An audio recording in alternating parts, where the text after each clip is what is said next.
Scientology could be called, well, you could call it a religion of religions.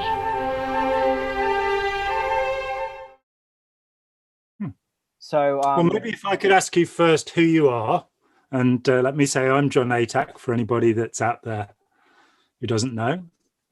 Okay, I'm Andy Nolch, and I call myself now half an independent Scientologist. And I've been running the Indie Scientology podcast. And yeah, I was doing the podcast to promote independent Scientology, and now I feel like I don't need to do much more of it. And yeah, so I might do one other interview after you. I think I would like to speak to Marjorie Wakefield, because I think it's interesting how the OT levels affected her. She said that they sent her crazy. I find that fascinating. So I'd like to talk to her, but that's pretty much it. I don't have any more people to talk to or anything, you know, unless I could interview David Miscavige or something like that. Let's contact him and see. Yeah, I'm sure he would like to incriminate himself. Ron Miscavige would probably talk to you, and he's great fun.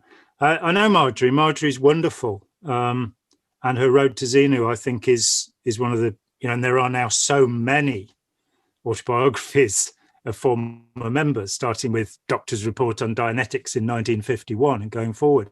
But I think hers ranks with that and with Helen O'Brien's Dianetics in Limbo, which is the book I would recommend, you know, to find out how Scientology actually got going, you know, because she was the head of the Hubbard Association of Scientologists during the Philadelphia doctorate course, and had a very bad falling out with Ron Hubbard. And it's a book that makes you cry. It's just so tragic what happened to her. You know, her partner, John Neugebauer, committed suicide because Hubbard had promised him that he would solve all of his problems, as he so often did. And of course he didn't. And Neugebauer had actually, during World War II, his job was going around on the islands after battles and pushing the corpses into trenches to bury them with a bulldozer. And it upset him a bit. And you know, he never got over it. And Hubbard was like, oh, I can cure that in 10 minutes, you know, or what have you, or a year, or give me some more money, or what have you. So anyway, you're, from the sound of your voice, you're in Australia. Yeah. Or somewhere up down there, down under, as we say. Yeah, I'm in Melbourne, where we had the privilege of L. Ron Hubbard visiting us in, I think, 59 to deliver some lectures. And I think that's when he first started talking about OT or something. The advanced clinical courses back in the day. Just before you get started interrogating me, what is your background? How long you were in Scientology for, and what courses and levels did you do? Okay, so I was involved with the church for about 6 years in Melbourne, and did a bit at the AO in Sydney. I got up to... Did you meet Bernie Lowenstein there? Yep. How do you know him? Oh, he was over at St. Hill in 1982, and we roomed in the same place. And he was just an absolutely wonderful guy. I just really liked him. And I was horrified to find that he was still involved, you know, all these years later. He was the CS at Melbourne back then. He said he sat there one day with the Auditor magazines, going through all of Hubbard's evil purposes and ringing them in red. And then somebody brought in the joking and degrading policy lettering. He had to quickly cover it, you know. But yeah, Bernie and Lynn were great, you know. Yeah, I've heard good stuff about Bernie. I remember people saying stuff like that, like he used to be the CS or something. And hopefully he'll get declared now that I've mentioned him, you know, and we can talk again. He'll be able to communicate with anyone on any subject if they throw him out. Well, his family's involved, like his daughter's involved. And when I was involved with the church, he didn't quite seem active. So I think he was sort of these people that were just hanging around on the fringes. And then, so I got up to grade 4, And I also read a lot of the basic books. And yeah, as I got along, I just realized that things were just a bit not quite right, just lots of outpoints. And then I got involved with independent Scientology, and I haven't done too much of that, but I know a lot about it. And yeah, so I'm really keen on interviewing you, to be honest. So I just wanted people to know who you are before I let you, as I say, interrogate me. And that's probably fair enough. So fire away with your list of questions. Okay, so I've got a little intro here. Yep. So let's start. Tonight's guest interview is with Jon Atack. He is a Scientology historian who really knows deep secrets about Scientology and Hubbard personally.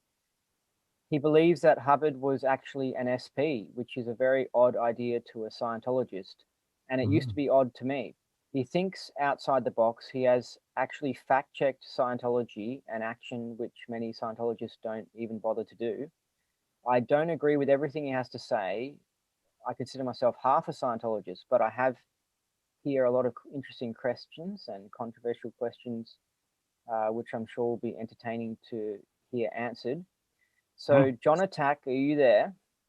Yeah, let's just correct one thing. My name is Atack.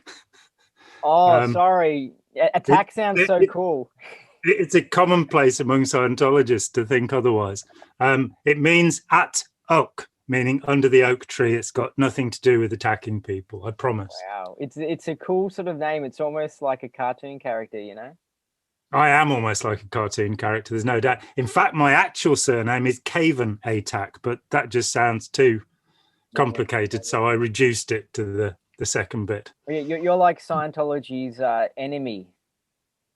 That's what they think. I think of it totally the other way. I am Scientologist's friend. What I did and everything I did, I had no axe to grind with Scientology. I wasn't upset about my own time in it at all. I had a fine time. Largely because I wasn't on staff, I wasn't humiliated and abused, and I didn't end up bankrupted or any of that kind of stuff, which is so common. But Ken Urquhart, who was L. Ron Hubbard communicator for, I think, from 1970 to 1978, he said publicly of me that I was an anti-Scientologist, and I've got to say, no, I'm pro-Scientologist. David Miscavige is anti-Scientologist. I'm here. What I've done was to help people. Not to be opposed to anybody. If David Miscavige wanted to help or L. Ron Hubbard wanted help, I'd have given them help. So yeah, that's just to clarify what a true suppressive person is like. You're waking people up to the truth. You're just doing an enlightenment thing, really, because Scientologists have had so much information kept from them. Yes, and it's interesting because when I first came across you when I listened to your 3-part series of interviews with Chris Shelton, which are those 3 long interviews, which are just so fantastic. I really recommend people to listen to them. Those are the ones about PTSD and about Chris's own experience, because I've done 20 shows now on Shelton's channel. Yeah, whatever. There was one where you did it in 3 parts, and each one was about 2 hours long, and it was sort of covering maybe they were sort of connected, but it was great. It was just like, this is whoa. But my initial impression was, wow, this guy really destroys Scientology. Like you know how you got a good Scientology reg, a good salesman. You're like the opposite of that. You're like the anti-reg. You just destroy it, and it's because you don't sit there doing a sob story. Because people just go, oh well, yeah, you signed up to join the Sea Org, you cause these things yourself, and but you go into the contradictions, you go into Hubbard personally, and you just wreck it, and it's like, whoa. But what you say is, because the Scientologist has had so much information hidden, it's easy for them to dismiss you because they go, no, this guy's just talking crap, he's a liar. You know what I mean? Because it's so shocking, but it's like, no. The truth is really crazy about Hubbard. That's the thing. Yep. It's full on crazy. It seems like he was actually insane. What do you think? Oh, I think his psychiatric condition was very complicated. And I think we can say with some certainty he was paranoid. I think anybody who keeps going on about the whole world trying to get him, the 10 Yarka Memorial or the World Bank conspiracy, he was somebody who was frightened of people trying to get him. You know, the CIA are doing this, the FBI. It was none of it true. There's no evidence for these things. So he suffered from paranoia. Interviewing, Barbara Cloden, who was his girlfriend in Los Angeles during the time of his second and bigamous marriage, and the certificates, I'm afraid, prove this. Barbara Cloden was his girlfriend, and she said that he would have days. This is when he was working on Science of Survival, what was really the second book of Dianetics, and he would lock himself in the bedroom for days on end, crying because he was so distressed. So we can say he was depressive. Do you know what it was about specifically? He would get angry with himself that he wasn't making any progress, that he didn't have anything else to sell, and that, of course, very rapidly Dianetics collapsed. The first foundation opened in April of 1950. The book was launched, as we all know, on May 9th. It sold 150,000 copies, which was pretty good going. And then the publisher, Art Sepos, at Hermitage House, withdrew it because he said it was fraudulent. He was a medical publisher, and he said, this just isn't true. And the people who are listening to this who are Scientologists, I mean, that kind of is true. Like, some people get some wins, but the thing is that it is, and this is what woke me up to it, is that because Dianetics gets you into Scientology, but then when you fact check Dianetics, the book, it's just dodgy. It's full of exaggerations, huge exaggerations, and this idea of clear. It's quite possible he full on just invented this cool idea that made people get sucked into it. But anyway, I've got a question about the clear, but that's later on. Okay, well, yeah, we will come to that. So he basically, his psychiatric condition, he's depressive. He is manic depressive. He has periods of elation where he feels that he's found the solution to the problems of everyone in the universe. And then a few days later, I mean, if you look to the end of his life, there's a guy called Serge Fouth, who was interviewed by Lawrence Wright for Going Clear. And Fouth was with him at the very end, and he was an electronics guy. And Hubbard asked him to build an e-meter that would kill him, and told him, I've failed completely. I've got nowhere. Now, that litany, I interviewed people over the years. You know, Jim Dincalci talked about being with him in Queens in 72, 73 in New York, and he'd get depressed. Richard DeMille, he was with him in Cuba in 1952. And just as Barbara Cloden said, he would drink a bottle of Scotch whiskey a day and get very sad and tearful. And then in Cuba, you've got DeMille saying he'd drink a bottle of rum a day and get very tearful. So you've got the public presence of the, I've achieved everything. But in private, he was depressive. Yeah, he was putting on a fake character. He was actually a really, really good salesman. Really, really good. You're covering all these things that I want to ask you later on, because this is why. Oh, damn! I'm sorry. This is why your Chris Shelton interviews are so cool, because you do this thing where you say something, you go, "Oh my god, let's go into that. Let's go into that." But from stories about people on the Apollo, I mean, he was sometimes like hearing noises that weren't there. Oh yeah.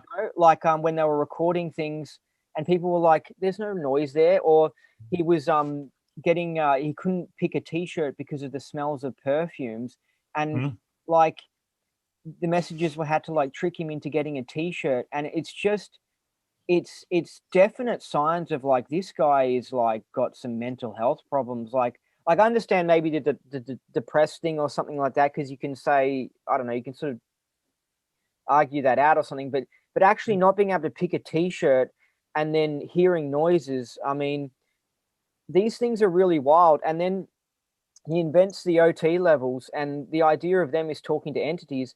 And if you go into psych wards and you're around insane people, they have this big thing about hearing voices, and like it's a definite sign of insanity and stuff. And so it's like it's possible he was a highly functional insane person. Well, I think we can get very specific, but I've spent 37 years investigating this man since I left. I've talked with psychiatrists, I've talked with people who've evaluated him. in 2015, we did a whole week of a conference with 27 of us talking about Scientology and deconstructing it, the Getting Clear conference in Toronto. And this guy wandered up to me who'd bought a ticket and said, "Hi, I've been using your work for 20 years in my work." And he was a PhD called Yuval Laor. And his work has been on awe and fervor and the way that people become certain about things without having evidence. Does that remind you of anything?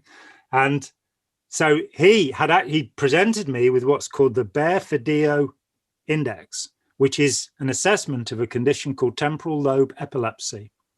With temporal lobe epileptics, you don't even necessarily see when they have a fit. Their eyes may move a little, but nothing else. 17 of the 18 traits, I was immediately able to say Hubbard had this. Definitely. So the first one is hypergraphia, which is you can't stop writing. Well, he's in the Guinness Book of Records as the most prolific writer ever. So that one's impossible to argue. He couldn't stop writing. He even talks early on about automatic writing and being driven to write. You also have the sense of, these great cosmic consciousness moments where you feel you know everything. That's part of the condition too. So you have mania, as you go through the traits. And curiously, I did an interview with Yuval about this, which we've never broadcast. And a week later, Chris Shelton did an interview with him, and he didn't really get to explain every point, which is a bit sad because it's very important. However, there was a guy who listened to the podcast or the broadcast, and he was a retired professor. He was a Harvard professor of neurology, right? And he said, he'd never told anybody this, but for 30 years, he'd been collecting material about Ron Hubbard because he found Ron Hubbard completely fascinating. He also said he was at the first lecture that Bear and Fideo gave, I think in 1977, about temporal lobe epilepsy, and he'd not connected Hubbard to this. And he said to Yuval, "You're absolutely right. He was a temporal lobe epileptic." So he was driven, but he was also a sociopath. The destruction. He was also incredibly narcissistic. Look at all the boasting, all of the, I'm the greatest thing in the last 50,000 years. Nobody's had a great idea except for me. It just that's narcissism. And when you hear the stories about people who work close to him, there's definite signs of acting like an SP and keying in people around him and yelling at them and screaming and scaring them and using fear to control them. Throwing them off the ship, just because they were 2 minutes late for a course, And think about, though, if we were going to invent, let's say we created our own religion and we were going to create OT levels or something, we might have some communication courses or some exercises or something, but because we're not insane in hearing voices. But if you're an insane person, right, who hears these voices, of course, your idea of OT levels would involve communicating with these voices you're hearing. You see what I mean? Like, I could imagine someone in a psych ward going, "Yeah, let's do this," and blah, blah, blah, like coming up with that idea of the whole body Satan thing. But it wouldn't, from someone who's sane, who doesn't have that, they wouldn't come up with that. Well, it's interesting. Firstly, in the field of psychiatry, it is accepted that normal people can hear voices. Let's just put that on the table. I don't, and I never have, but I'm told that there is evidence that you can hear voices in your head without being crazy. So, but let me tell you a story. In 1986, I interviewed Virginia Downsborough for the first time in Santa Barbara. And Virginia was an independent Scientologist. I went to her center. She was running courses there. And she said that at the end of 1966, Ron Hubbard sent a desperate call to her to come out to Gran Canaria and rescue him. She arrived. She said he hadn't eaten for days. So did you say 86 or 76? 66. Oh, sorry. Yep. This is OT3. This is where it's first done. Yeah. And she said she arrived. He had nobody else with him, and he was out of his mind. He was saying the body thetans were going to get him. He'd not eaten for days. And she said he was surviving on a shelf load of drugs. And she drew her hands apart about, 15, 18 inches maybe. This many little bottles of pills he was taking. And that's all he was taking. Now, I later was able to observe. What type of Well, drugs? see, I said to her, what were they? And she wouldn't tell me. And the second time I interviewed her, she wouldn't tell me. Why? And well, I think probably because she was running the OTE3 course in the next room and she didn't want the whole story to come out. Probably. Later. Can I say this? This is a big problem with Scientology, is that the reason why Scientologists get sucked into it is because other Scientologists don't tell them what's really going on and out PR things, and that's manipulation. That's wrong. Yeah, absolutely. And all manipulation is based on deception. The thing that I think the main reason that I stood up when I did, I hadn't really intended it to take quite so long, but so much of my life, but was because I was ashamed that in 9 years of being a public Scientologist, I didn't know that most of the people in the Sea Organization were on rice and beans diets permanently, that they were doing the rehabilitation project for us. They were being, and as you say, Hubbard would give them severe reality adjustments, screaming at them. And that had trickled down. So the whole environment, I mean, I left St. Hill the first time I was down there. I left in February 77 because I just got sick and tired of the fascistic military environment. You know, all these people marching around in jackboots and all this. But they did not tell you the way that they were suffering. Yeah. And you know, that's just wrong. They were enabling Hubbard. Yes. And it's typical of any situation. When Kennedy decided, you know, on the Bay of Pigs invasion in Cuba, sending 1,400 people to defeat an army of 200,000, nobody around him dared say, this is a really stupid idea, Mr. President, because people get into groupthink. They fall in with it. When people in the Catholic and Anglican and Methodist and Baptist and all these churches that have concealed child sexual abuse. In Australia, they had 8,000 cases of abuse by 500 Catholic priests. And it was covered up because, we don't want people to think badly about our organization. So I think there's a natural tendency. The problem is, as soon as you find that out, it's time to leave.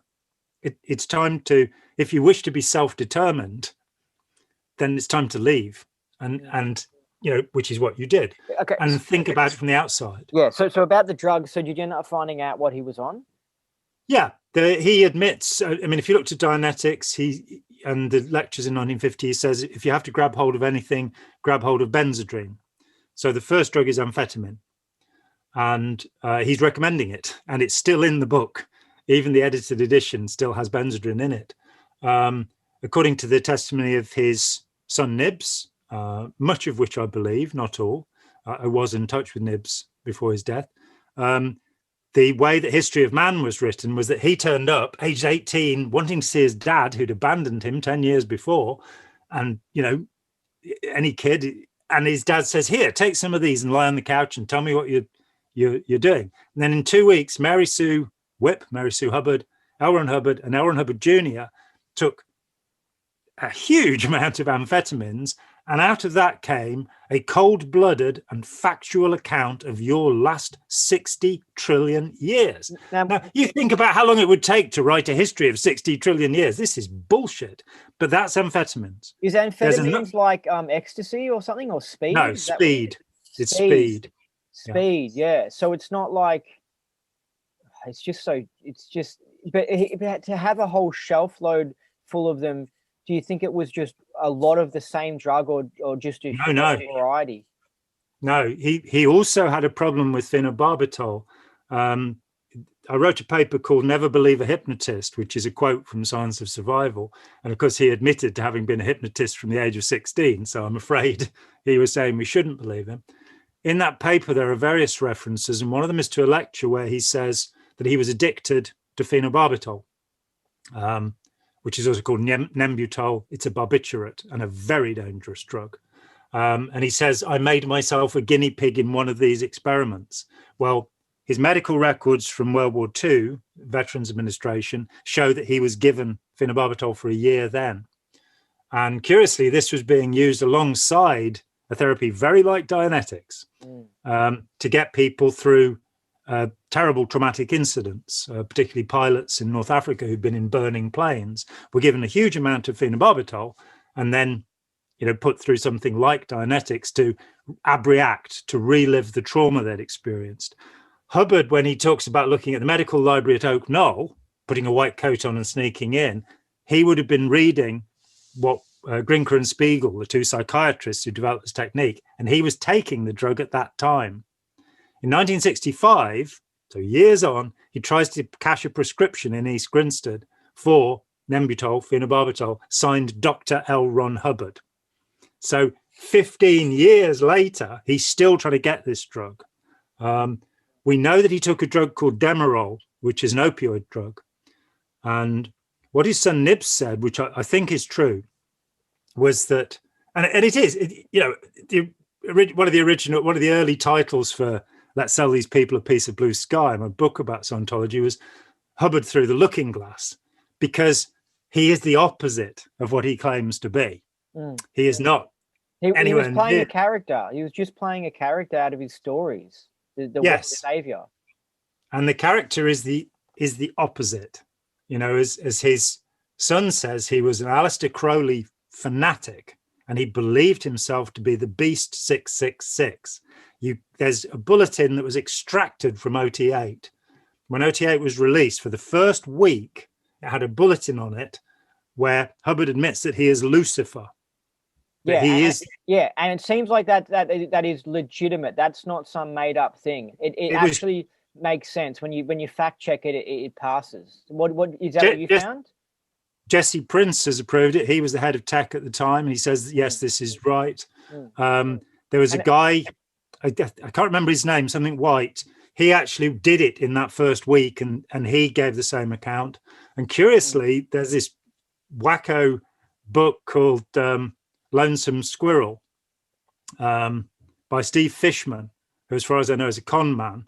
Yeah. But Fishman described it before OT8 was released. We don't know how he got his hands on it, but it's the same story. But he would have written that after OT8 was released, wouldn't he?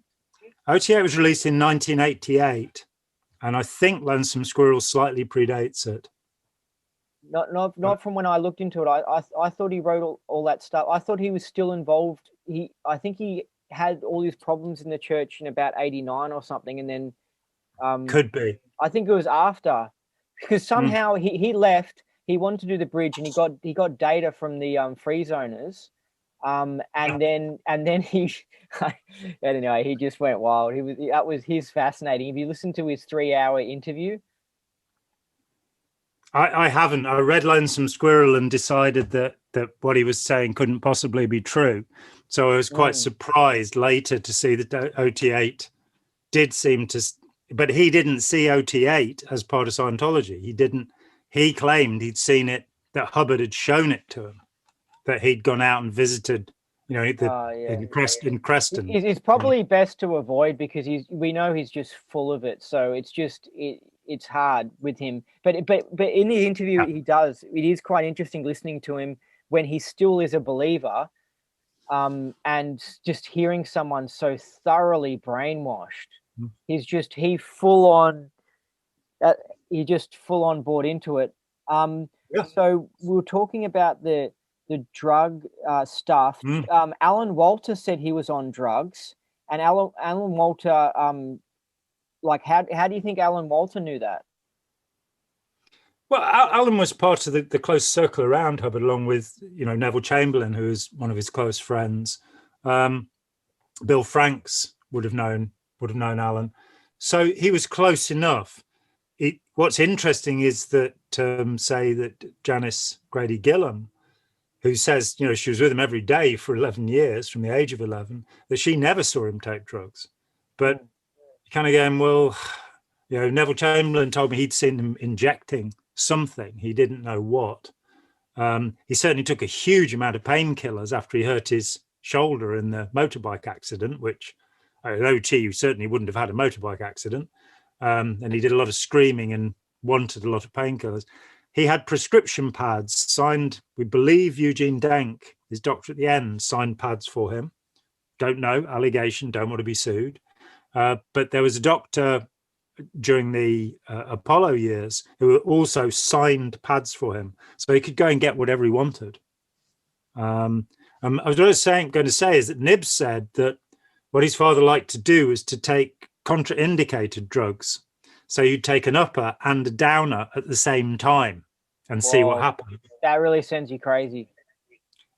And that was what he was after. So it seems that the research, what he calls research, was him taking drugs and, writing down what happened. And he makes admissions about research, so that, for example, on the LSD years after they've come off of LSD, he says on research into 2 cases. Now, just to put that in context, a medical study, a gold standard study, has 1,000 people in the study, and it must be replicated by a second study of 1,000 people. 2 cases is not enough. The INT rundown, which I talked about with both Mike Rinder and who was guarding Bruce Welsh, who's the only research case. And I talked with Karen de la Carriere, who said that not only did the introspection rundown, which of course killed Lisa McPherson and probably others, the L11 came out of that research too. That just one person that you're going to call that research, that's just crazy.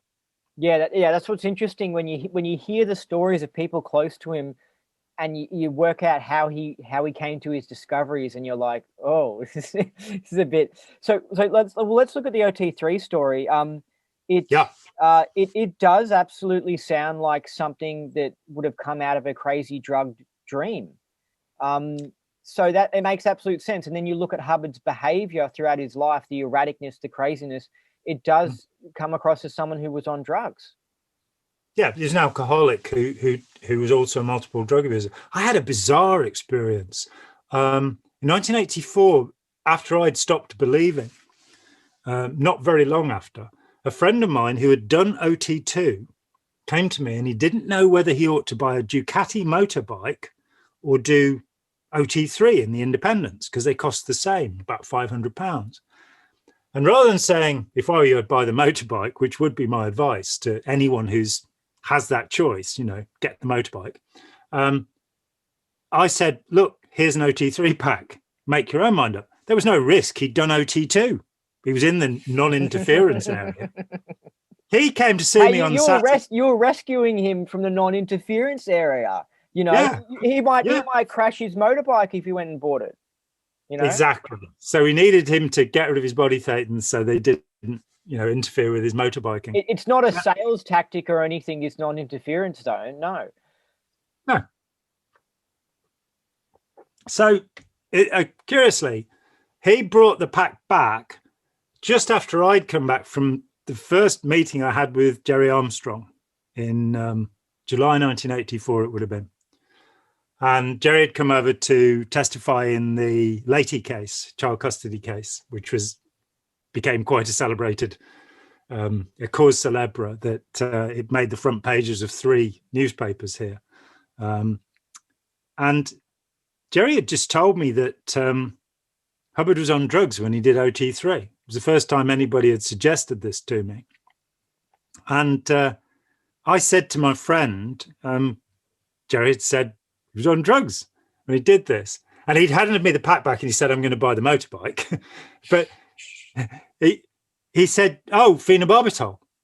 And I did a double take and I went, I just said drugs. Jerry told me phenobarbital. Why do you think phenobarbital? And he said, oh, well, as a young man, I left school to join the Merchant Navy and travel the world and taste every drug I could, which young people used to do back in the old days, apparently.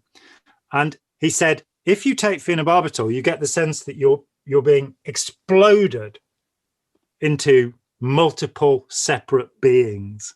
And so he said, really? OT3 is just Hubbard's record of his own phenobarbital trip. Whoa, that's interesting that it has that effect. And then, I mean, when we look into these things, they make sense. Yeah. So what about when Nibs said that Hubbard was importing drugs? That was a pretty outrageous statement.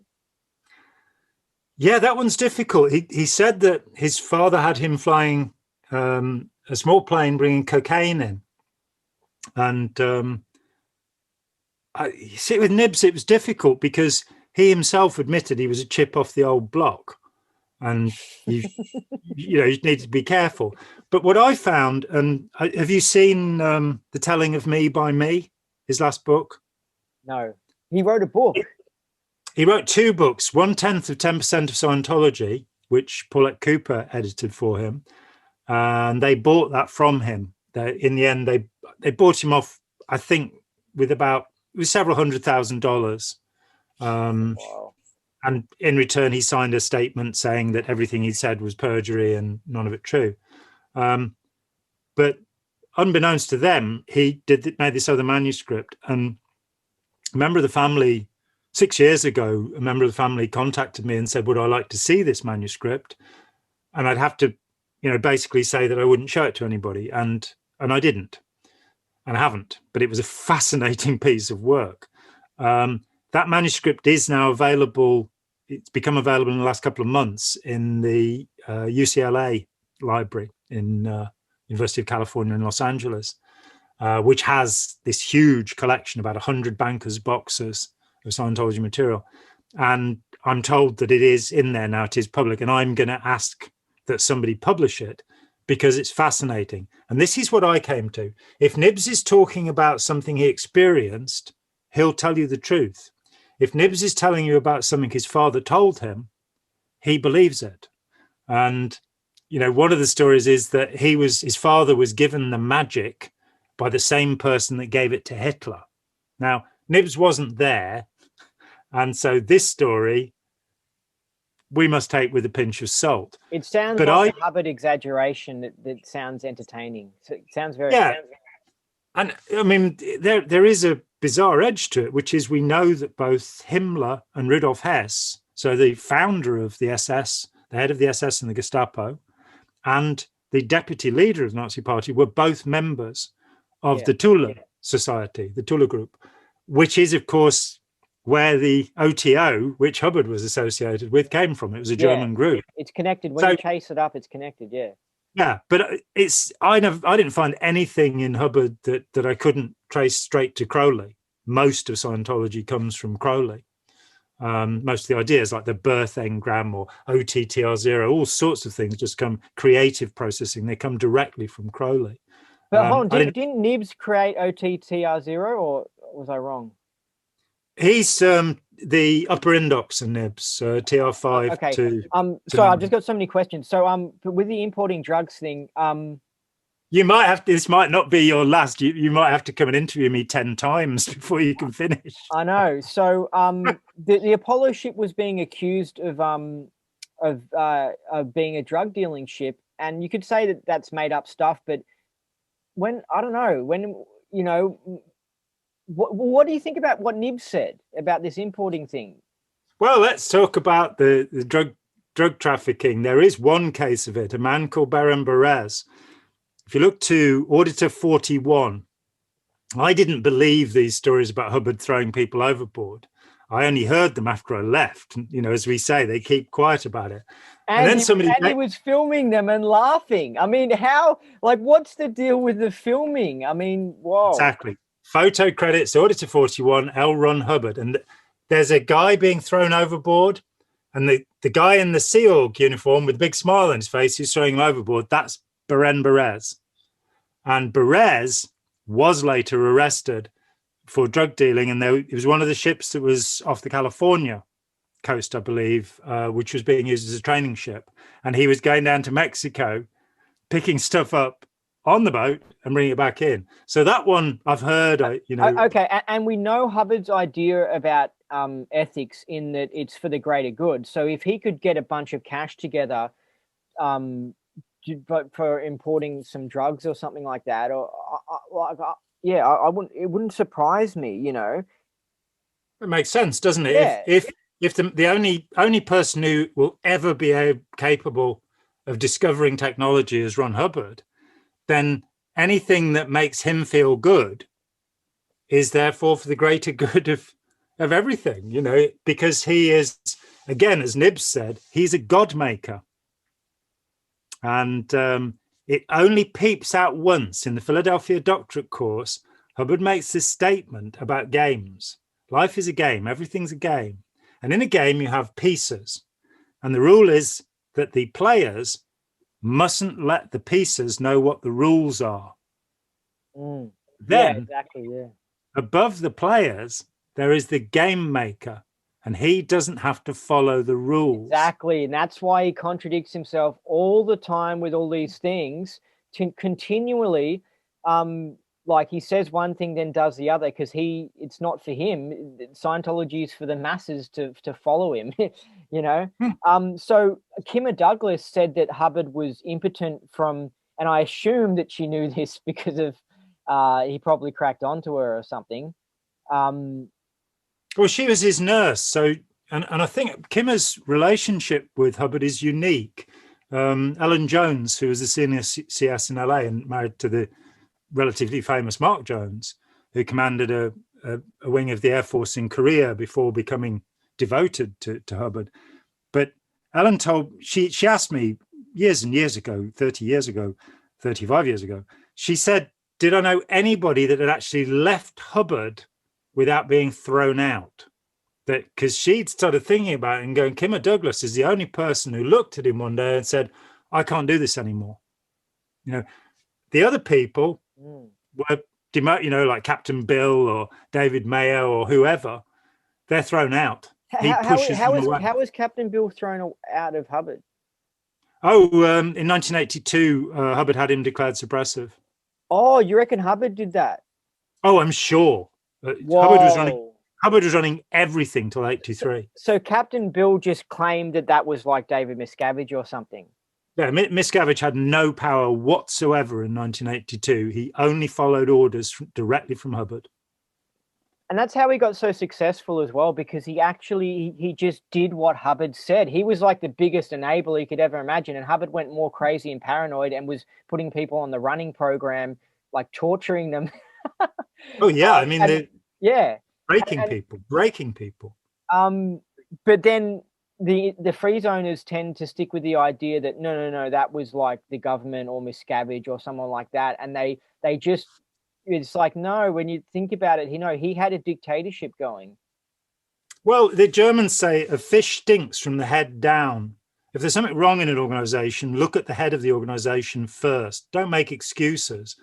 And with Hubbard, you know, I got this thing, an independent came to me and he was giving a talk about, you know, why the independents were better than the mother cult.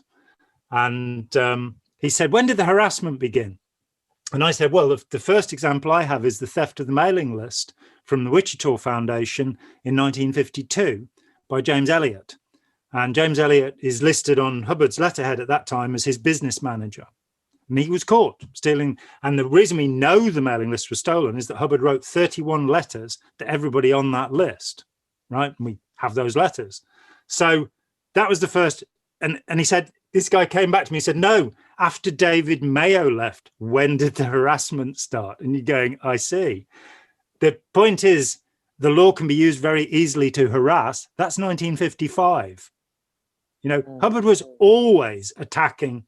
You know, hey, and look at when he cancelled the fair game thing. He didn't cancel it. If you read it carefully, this is when I realized we don't use the words anymore. Exactly. Hubbard is so Scientologists don't realize this. They read it at superficial face value and they go, oh yeah, it's been cancelled. And it's like, no, listen what he's freaking well saying. Actually read the words. Do what the supervisors recommend. Literal, read it. He's saying declaring.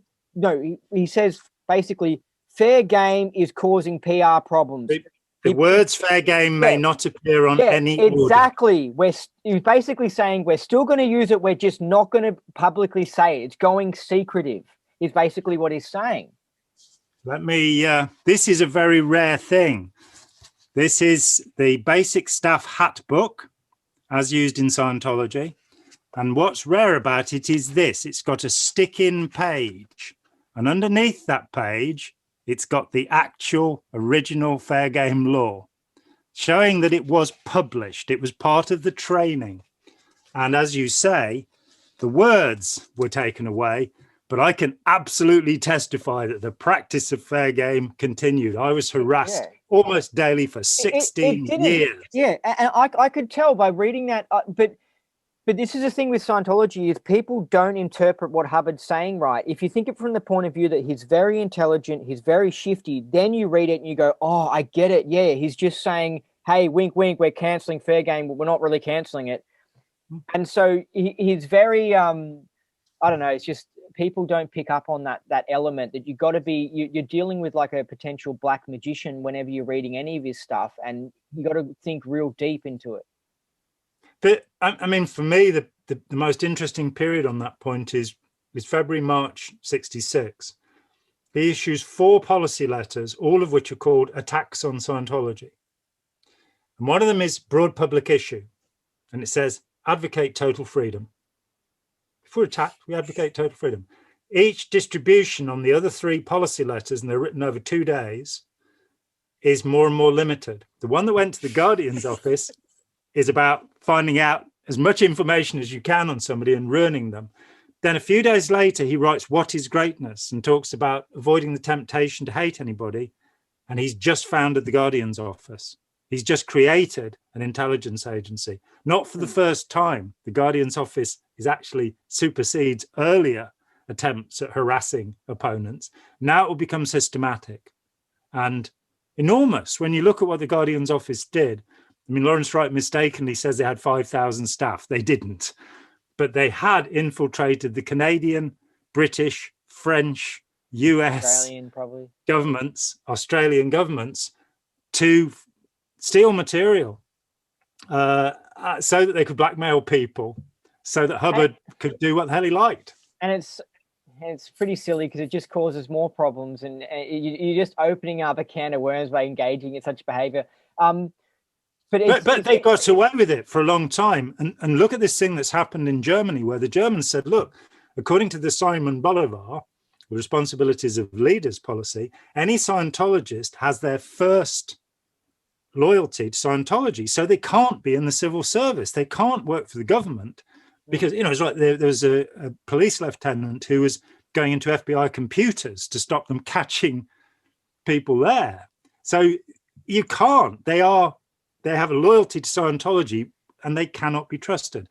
How is it that every president from Clinton onwards in the US has said that this is a religious discrimination of some kind, where all they're doing is protecting themselves from an intelligence agency? But one president after another, right through Obama, has actually every year said Germany is violating the policies with regard to the sanctity of religion. Why is that? How do they have that much power? Well, it could be because Clinton was at Oxford with Richard Rees, who was the TechSec UK back in the day.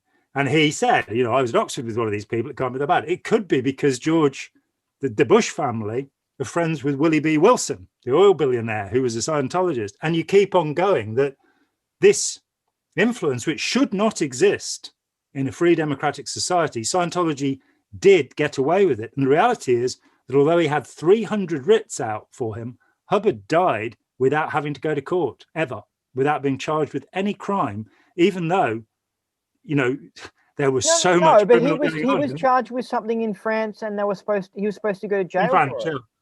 Yeah, that's true. He was charged in France, and he was sentenced in absentia. But as long as he didn't go to France, he was safe. You're quite right. I stand correct. He was clever. In the US, he's listed as an unindicted co-conspirator, along with 37 others, including Kendrick Moxon, the head of Scientology's legal, possibly to this day.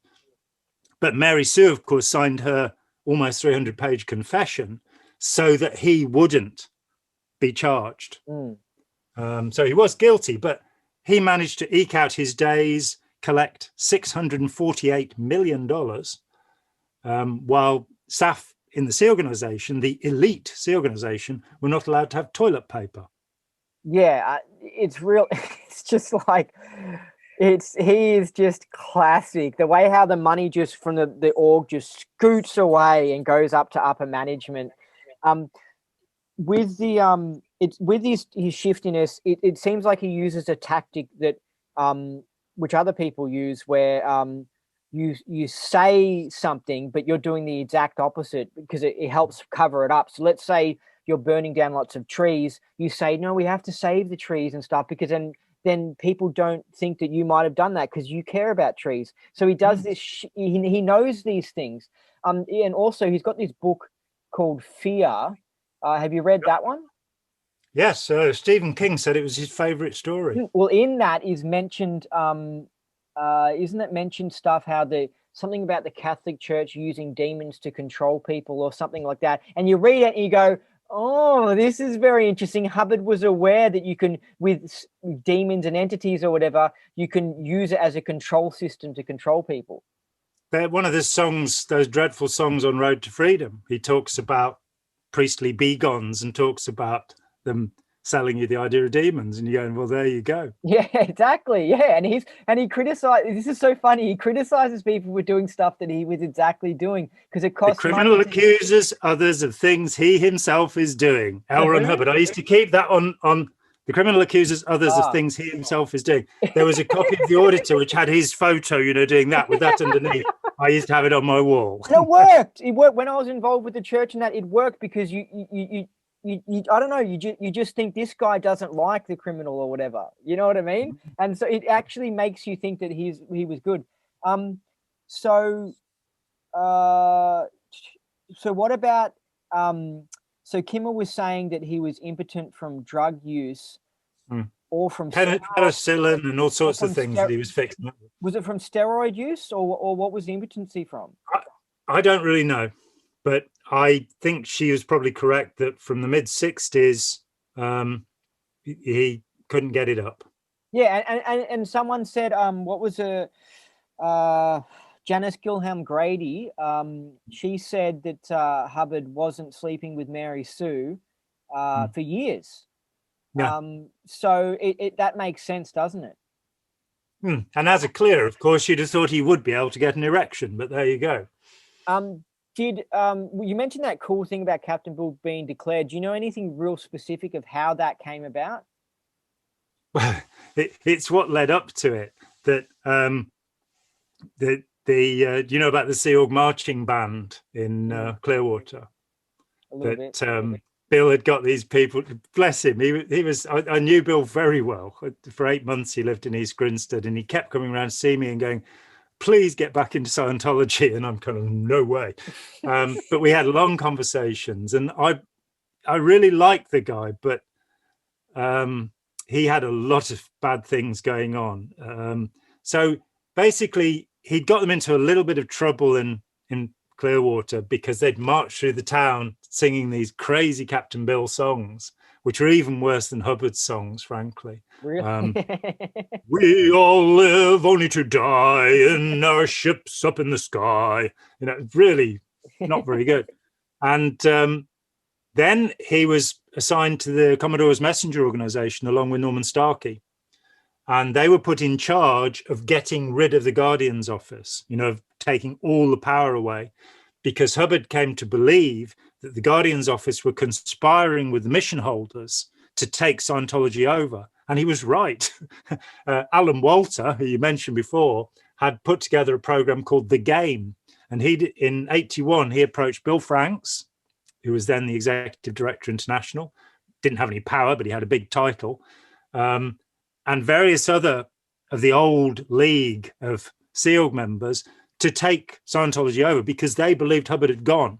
Because of Hubbard going into hiding, you no longer got anything from him other than advices. And you couldn't tell who'd written them or where they'd come from.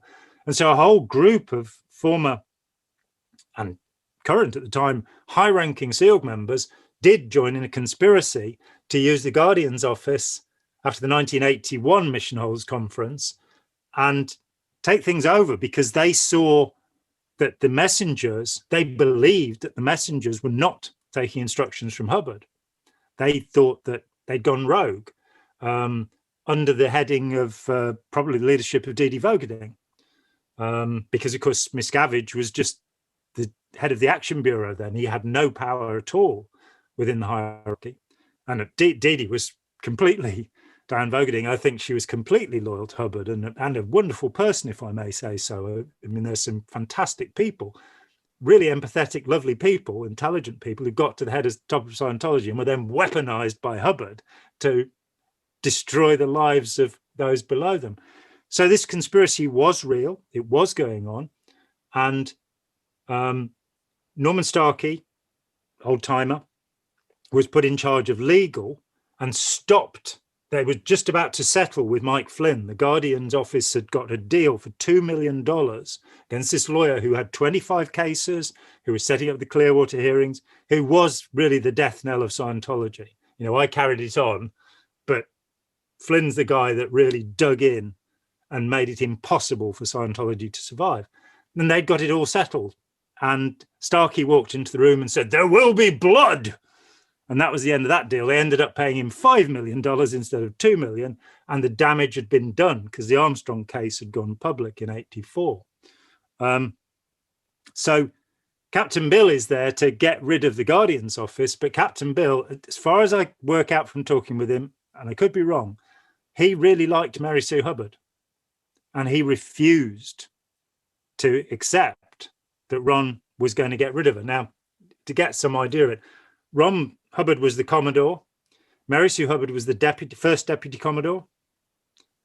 Captain Bill was the second Deputy Commodore. So he was the third in charge of Scientology. That was the rank he held. He, he's a captain in the Sea Org, all of this stuff. And he wouldn't take Mary Sue Hubbard out. With the famous story is that Miscavige threw an ashtray at her. He'd done his TR8 and knew what to do with ashtrays and make them float across the room.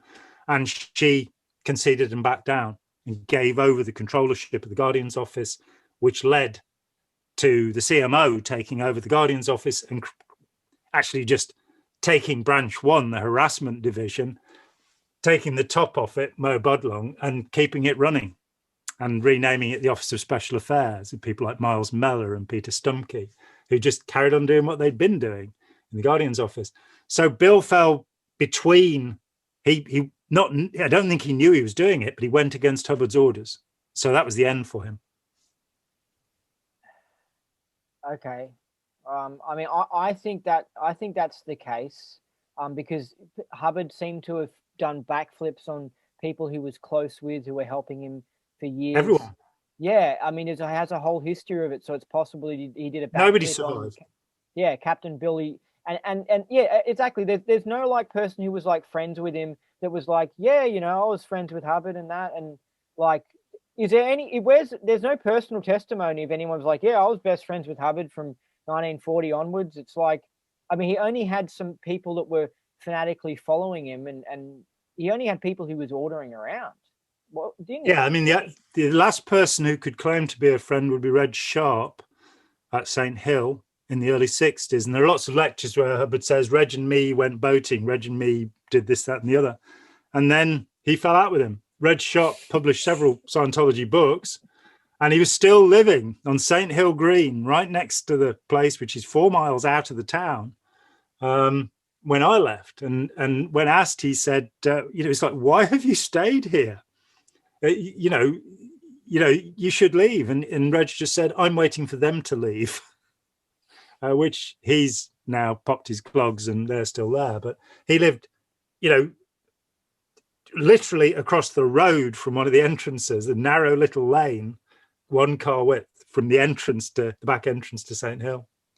But he's the only person at any point who appears to have been a friend that he had, as you say, subordinates and lackeys, and people like David Mayo, who for 25 years dedicated his life to Ron, and then Hubbard turns around and says he was the bird dog in the control room.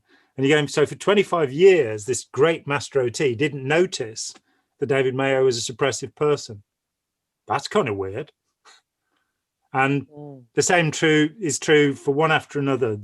John Campbell Jr., Joe Winter, Don Rogers, who was on the boards of the first 4 years. Every organization, Don was on the board. Hubbard Dianetic Research Foundation, the Hubbard Dianetic Foundation, the Scientology things. And he's the only one I met who he did walk away from Hubbard. He basically said his case had been cracked. Dianetics used to have an appendix by Don H. Rogers right into the 1980s. It was always at the end of the book, called The Mind Schematic. And Don basically decided that black and white processing 8.80 or 88,000. I think it's 8.80. You probably know. It's a long time since I looked at these things. He cracked his case and he was absolutely fine. So when I contacted him 30 years later, he wasn't somebody who'd fallen out with Hubbard, but he had a great deal to say that was very interesting about what had actually happened, you know, and how the tech was actually developed. Wow. And we've got Otto Roos, that you just kicked out. And I mean, I bought into the idea that the government or Miscavige corrupted things and stuff like that. But when you really look into it and you fact check it, you investigate it, you find out that, nah, he probably did declare David Mayo, you know, like. Oh, yeah. Yeah, and you go, yeah, he probably did order Miscavige to do these things by his advices and stuff like that. I'm sure Miscavige changed some statistics and stuff like that and did some dodgy things. But it seems like as Hubbard got more and more, as he got older and he got crazier, he's had his dictatorship going on, and they were executing more crazy stuff. And I imagine the good people blew because they were like, I'm not going to do this. And more bad people came in like Miscavige, and they just did what he wanted because Miscavige wanted power as well. And then Miscavige just took over from what Hubbard was doing, you know? I think the transition is fairly straightforward, that the order that appointed Pat Broker, the first loyal officer, and basically gave Scientology to him was true. That came from Hubbard. Do you think that's true? Yeah. I thought that sounds like that Pat Broker wrote it, because it doesn't even sound like Hubbard's wording. Well, see, Hubbard by this time would be saying, "Here, you say it, you write it." And that's a good point. Things were so crazy back then, and that's also maybe when there's the idea that he did the fake Ron's Journal thingos and stuff. But he was so out pointy at that stage that it's possible that that's why they didn't want his voice out there or something, because he was like a psych case, basically. He was type 3 towards the end. Well, of course, at autopsy, they did find the psychiatric drug Vistaril in his body, and they found points where it had been injected. It's worth saying that the last will, the declaration that he wanted to be rapidly cremated, those were notarized by David Miscavige, but David Miscavige was never in the room with him. So they're fakes. So the actual will is the 1981 will that left everything to his granddaughter Roanne, the daughter of Diana, who, in case anybody in Scientology is worried, I don't think she's going to be going after them for that. But this is the one he tried to make sure she stayed in Scientology when her parents had a divorce. Yeah, Jesse Prince at Toronto, one of the talks he gave, he was sent out to persuade to Florida to persuade Diana to sign Roanne over. She was 7, I think, at the time, to the guardianship within. And she, from there for the next 27 years, she was at the base at Gilman Hot Springs. So Hubbard had always had. There's a policy letter about Quentin being. You know, he will take over from him in the early 60s. He's saying, you know, he wants it to be a kind of, you know, King Ron the First, King Ron the Second. He wants to set up a dynasty. But of course, there is now of his own family. There's only Diana left. The kids, everybody else is gone. Yeah, the kids didn't even want to be in the Sea Organ stuff and do Scientology, because also he didn't seem to give them much perks or anything. He seemed to treat them like crap.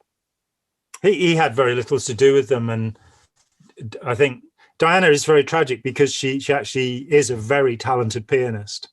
I've seen her play, and she was just completely subsumed into serving her father.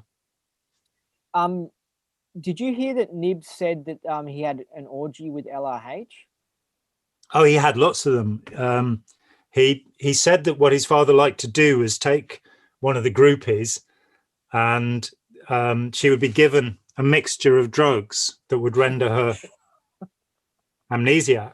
So if you mix barbiturates, you know, and Nibs gives a very precise description. He says what his father liked to do is to tie the woman up naked and cut her with a razor blade. Oh. That was his idea of getting his jollies. May or may not be true. No other witnesses to that one. But they'd wake up and they wouldn't know what had happened to them. Man, I mean, but he was into Crowley, so Crowley was doing wild sexual things. So we don't. I mean, it's just. Yeah, and in 1949, Hubbard writes a letter to Forry Ackerman, his agent, who gave us all of his letters. Tony Ortega's put this letter up, where he writes boasting that he's found something that's got so many selling angles, and you can rape a woman, and the next day she'll know nothing about it. He doesn't say anything about Dianetics being good for you.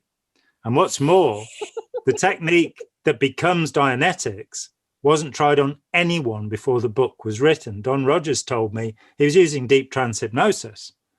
And when Art Sepos, through John Campbell, commissioned the book, he turned to Don and he said, well, deep trance hypnosis is unpopular. I'm going to use the light trance version, which is called Reverie, of course, by hypnotists, and has been for many years. So even there, and they claim to have 272 cases that he's cleared. There wasn't anyone. Nobody has ever come forward of those 272 people. It's a complete invention. Complete invention. Yeah. Did Ella H do LSD? He told David Mayo in a conversation that he had, David told me, and I had a letter from a guy who was a member of a New Age group in California who said his guru had taken LSD with Hubbard, yeah. Because it's interesting, because LSD, you have like cognitions and stuff like that. It seems like it would be in competition with Scientology. Like if I took someone... You don't think that's why he banned it for use among Scientologists, do you? That they might suddenly see things from a perspective. Exactly. And he never talks about other practices. He barely ever mentions them. It's like they don't exist in his universe because he doesn't want people to realize that, hey, there's other tech out there, you know? Yeah, it's he's not even, I a long time ago came to a diagnosis which I'm not qualified to give, which is that Hubbard was a solipsist, which is the worst kind of narcissist. They think that everyone else is just a part of their imagination. And I was very gratified in the book where 37 mental health experts took Donald Trump apart. The great Robert J. Lifton says, no, he's not a narcissist, he's a solipsist. And I went, yes, that these people, we're cartoons. Hubbard had an absolute contempt for the rest of humanity. He didn't have any affection for his own children. When he heard that Quentin was dead, he said, basically, this is another fine mess you've got me into. He was just concerned about the bad propaganda, the bad public relations it would cause. Mary Sue Hubbard, at least, she fell over in trauma and howled. Yeah, she was like crying. And what's his face? Captain Bill spreads the whole idea that it was a conspiracy and that. But then it's like, no, we know 2 times before that Quentin tried to kill himself. He's gay, and gay people have a long history of trying to kill themselves. They've got high rates of it. He wanted to be a pilot. He was being controlled in the Sea Org. It just, to me, it just indicates, yeah, he did kill himself, Yeah. Because sometimes the things that Captain Bill say it's just annoying because you're just like, whoa. Well, Captain Bill said that the Markabians were going to take over by 1986. Yeah, he said and did he say that Hubbard was dead, even though we know he was alive at that stage? Yeah, he was up on the mothership, and I don't know if you've seen there's a video on my site about Captain Bill, and one of my close friends, during the 8 months he was in East Grinstead, he lived in her house, and they in public presented as a couple. And then one day, and she was a friend of mine, lovely woman. And hold on a second. Are you suggesting that they were in a pretend relationship? Well, I'll tell you what she told me. Well, were they kissing and stuff, or did it seem like it just seemed like 2 friends? It didn't seem like the pretense was that they were a couple, that he wanted it to be seen that way. No, but did he actually say that? Well, they'd go around together arm in arm. She was his girlfriend. He lived in her house, her little bungalow. But everybody just presumed that they were a couple. But did he? But are you saying that you know for sure that he was pretending to have her as a girlfriend? Like, was he doing a PR stunt? Is what I'm trying to find out. He was. For 8 months, it was just commonly believed that she was his girlfriend. What she told me, and she was desolate, she was really upset because she thought she was his girlfriend too. But she said, we never had sex.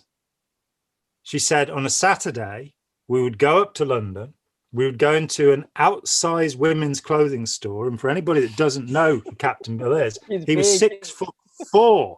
He was a Mississippi motorcycle cop during the freedom rides in the early 60s, which probably has some dodgy stories around it. But he was a big guy, a big hairy guy. And she said he would point out which clothes he wanted. She would buy them. And then at 8 o'clock, almost every evening, he would dress up in a ball gown and he would sing songs to the mirror to L. Ron Elray, which he says is the name, he gives as the name for Hubbard. Now, the thing that confirms this, when you look to the sector operations bulletins or SOBs, they are signed by Astor Pomegian. And there's one, I've got it in his handwriting, where he says Astor Pomegian, and then underneath, in parentheses, Captain B.A. Robertson, right? In his own handwriting. Now, Astor Pomegian is a nightclub singer in the Revolt in the Stars, the movie script about OT3 that Hubbard wrote, and that John Travolta is still trying to get produced somewhere after the failure of Battlefield Earth. So he was saying that he was Astor Pomegian. 75 million years ago, he was Ron Hubbard's girlfriend. And he was a transsexual. He was a cross-dresser, yeah. So it's possible he was bisexual or gay or something. Transvestites most often are not gay, I'm told. They dress up as women. But he did say to me one day that he had twice witnessed Hubbard doing something that if anybody knew about it, they would leave Scientology immediately. And he would not tell me what. Oh, I know. I've heard you say that. And I'm just like, I wish I knew what that was. But I mean, what makes, because Hubbard's done a lot of outrageous things. What makes you think it's gay? Because actually the gay thing is I didn't say that. You did. Yeah. Well, yeah. Okay. Well, yeah. Because I was going to say, I mean, I wouldn't even think gay. I would think it would be something more outrageous, like him saying to Nibs that he wanted to steal a nuclear weapon. I think that's totally possible from Hubbard because he wanted to take over the world. But what do you think it might be then? Andre Teboyan told a story about walking in on Hubbard raping a 12-year-old boy in Morocco. And that's outrageous. I mean, how is anyone going to believe that? How can you convince the people listening to this that that's true? I mean, like, do you just think he wouldn't? Who's Andre? Andre Teboyan was a senior executive in this organization at the time. When you become too incredible, you become invisible. L. Ron Hubbard. Did Hubbard say that? Exactly. When you become too incredible, you become invisible. That's what he's probably using. Yeah. But so Andre, because I've heard about Andre before. So what was he in the Apollo or something or what? Yeah, he was on board the ship, and he claimed that when he left, which would have been I think the late 80s, he signed several affidavits and then disappeared. And in one of them, and I'm afraid I couldn't tell you where anymore. It's a long time since I went into my Scientology archive. In one of them, he said he had walked in on Hubbard having a sexual moment with a 12-year-old boy. Where at? In a room somewhere ashore in Morocco. In Morocco or something. Yeah. The other story. Oh, and sorry, can I say something? In his Mission Earth book, his Mission Earth fiction book, he mentions lots of things that actually occurred in his life. For example, there's the character gets married when he's married to someone else, and they go around the Mediterranean and stuff. But there's a story in there of a character who is like a transvestite or something, and he's with little boys in that. And you've got the little ring of boys fused together with their bums pointing out, and he talks about degraded novels. I mean, I actually found it so funny, but yeah. So I mean, that's a really wild thing. But I guess it makes sense if he was involved with Crowley stuff, because Crowley was into that sort of stuff, wasn't he? Yeah, and this is the point, and this is the significant point, that if you are to be a serious magician, and Crowley did this himself, you have to break the laws of morality. You have to, whatever those laws are. Crowley had a thing when he was a young man that he would walk around with a razor blade in his pocket, and if he didn't do the bad thing, he had to cut himself. So he was using aversion therapy so that he would. It's like when Dustin Hoffman was, because he's a motivational, type of actor, a method actor. When he was doing Hook, which is a wonderful film, he walked around with garlic in his mouth, raw garlic, and got really close to people to see what their response would be, so that he could become Hook in the movie. So it's kind of like that whatever the rules of morality are, all the drugs, all the alcohol, torturing women. I mean, Sarah, the bigamous second wife, you remember in Shrinking World of L. Ron Hubbard, where Charlie Nairn asks him about his wives, he says, "I had no second wife." They had Polly and Mary Sue, and in between was a void. Well, when Sarah divorced him, she said she was deaf in one ear because he'd hit her so hard one night it had ruptured the eustachian tube. His first wife talked about being tortured. And Nibs talked about seeing his mother being tortured. See, people wouldn't believe this, but then you hear about the stories about the Apollo ship, and I think there was some messenger that Hubbard cracked onto, and she rejected him. And I don't know, maybe he didn't hit her, but he screamed really violently. He has these violent outbursts, but there were some people that he hit and stuff. So I don't know. It's just like, wow, he really is. L. Ron Hubbard in Scientology is literally a character. It's just an invented character. Yeah.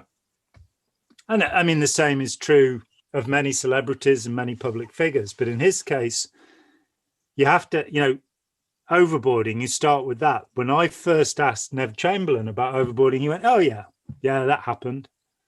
Then a couple of weeks later, we were having dinner, and I just got him at the right moment. And I said, "What was it like?" And he said, "It was terrifying. It was terrifying. You were being thrown from higher than the height board at a swimming pool, right? You're being thrown off a ship into the sea, not into a swimming pool. If you can't swim, your ankles are tied together so you can be hauled back up. This is it's crazy. But also they had a blindfold on some people, and they had their hands tied. I mean, that's pretty wild. Because when I first heard about it, I thought, oh yeah, you harden someone up because you're given this challenging experience. Because I've jumped from high heights before, but then when you look at it from the prospect of their hands tied and the thing, and some of them are like middle-aged women, and then like he's filming it and they're laughing, and it's like, whoa. Yeah, Dianetics was going to relieve your trauma. Being in the Sea Org was going to traumatize you.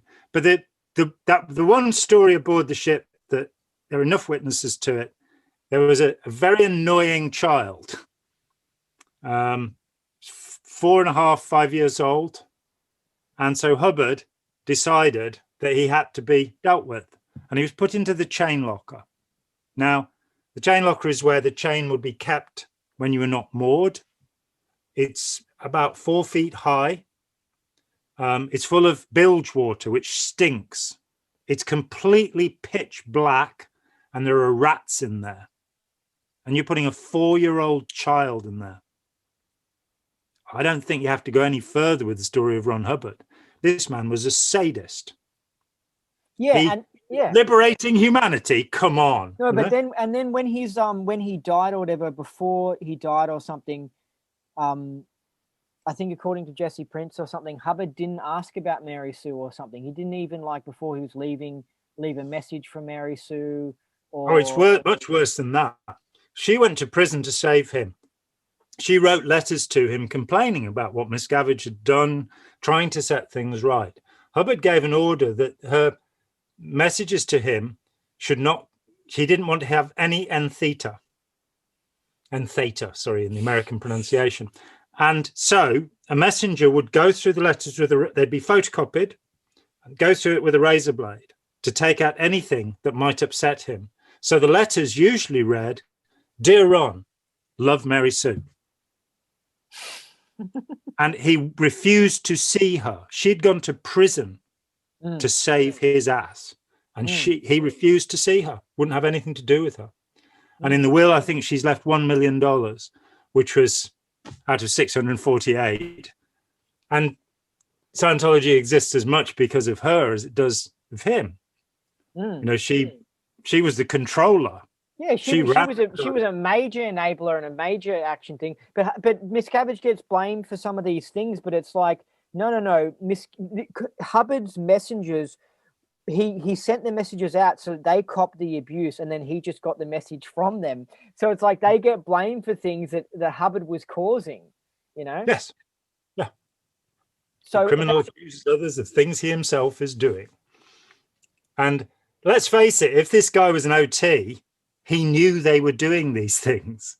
If he was an OT, he didn't need the Guardian's office. He could look in the records himself.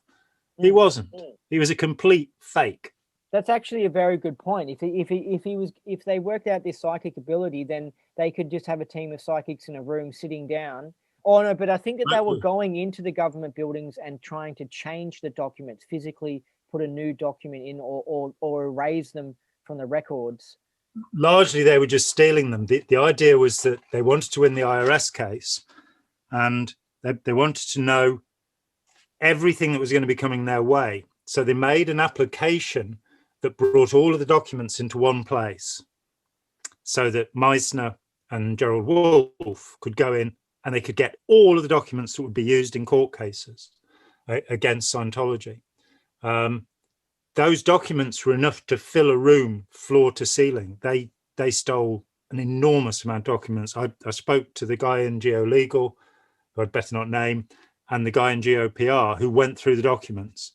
The PR guy, this was great. I was in Sunland in LA in 86. And I'd just given a public talk, and everybody had gone. It was my first public talk in the US. And I'm sat in the jacuzzi, looking out over the valley and all the lights. It's absolutely brilliant. And this guy arrives. Everybody's gone. He says, "My name's Joe Leonard. That's not my real name. I'm a private detective, but I used to be in the Guardian's office PR, and I'm going to tell you what I saw. There's nobody else here. This doesn't go on record." It's one of those kind of moments. So he climbs into the jacuzzi and tells me the story. He says, the FBI had no idea what they'd got in the documents because they couldn't read Scientologese. They didn't know what was being said. You know, when it said R245, they didn't realize that was an order to murder somebody. And he said, so one of the things that nobody knows about is that there was another branch. There's branch 1, covert data collection, branch 2, overt data collection, and branch 4. Never found out what branch 3 was. But branch 4 was the armed squad. And he said they had documents which, if they'd understood what was being said, showed that they'd gone to the gay clubs around through California, showed a picture of Quentin, put the owner of the club up against the wall with a gun in his mouth, and said, "If you let this kid in, we'll kill you." Whoa, Hubbard really didn't want his son being gay. And the funny thing is, when we were in Toronto, Jerry Armstrong started talking about Johnny Goodbugger. And it's like, what are you saying, Jerry? And he said, oh, sorry, that's what Omar Garrison and I used to call Hubbard, Johnny Goodbugger, because we had letters from his teens which showed how much he liked gay sex. So go figure with that one. Gosh, I mean, through the looking glass, it's the opposite of what you were told. Yes, exactly. So many things are the opposite. It's just like, whoa, because he seemed to not like gays, but then he engages in it. He's engaged in it himself, and it's just like, what the hell? I was told, I haven't seen the document myself because my own interest in the history declined somewhat. But I'm told that Robert Heinlein, in his private diaries, because he was a friend of Hubbard's, close friend, that he recorded not only that Hubbard had had sex with his wife, but he had sex with him. So, you know, his predilections may not have been quite as advertised. I think a lot of the black PR was the fact that just the truth about his existence was coming out, basically, and it wasn't made up things. Yeah. You know? How can you? Go ahead. I was going to say, how can you convince me he was an alcoholic? Because I think it's in the medical records at the end of his life. If the people who were attending him, Serge Fouth, Jesse Prince knew about this, that he actually was rushed to hospital at one point because of pancreas. He had pancreatitis caused by acute alcoholism. And on that place in, was it Creston or something, they were all having alcohol. They were all drinking there a lot, and workers would get... Creston, yeah, he and Pat Broker were just getting completely whacked every night. Last year of his life, his staff would go out there and they would end up becoming alcoholics, and the whole vibe of it was just about alcohol or something. And it's just because I think that if we can prove that that's true and we can believe that, then it opens up the door to all the other things actually possibly being true. Well, you see, I'd go the other way on, and I have done many times, that L. Ron Hubbard said honesty is sanity. So let's start with that premise. If he was dishonest, by his own definition, he was insane. If he was insane, we shouldn't be doing what he suggested. That's a pretty simple formula. Yeah. Okay, dishonest. In 1965, in My Philosophy, which is a handwritten Hubbard document that used to be on display at St. Hill. I don't know if it still is because they won't let me in anymore. And I wouldn't want to go there, frankly. It's not a real castle at all. It's a pretend castle. Handwritten document, we find that he was basically injured he had physical injuries to hip and back. I'm not sure what other kind there is, but he chose to put the word physical in. And he was blinded. At the end of World War II, he faced an almost non-existent future, abandoned by friends and family. I sat crying abandoned by his friends and family. So the end of World War II, he is crippled, he is blinded. That's 1965. Well, I'm back to 1957. There's a professional auditor's bulletin called Communication and Isness, in which he talks about on July the 25th, 1945, the end of the war is the 14th of August. I was in Hollywood, crippled and blinded. And I was attacked by 3 petty officers. And I remembered my judo. This is the only place I've ever seen him talk about judo, but I remembered my judo.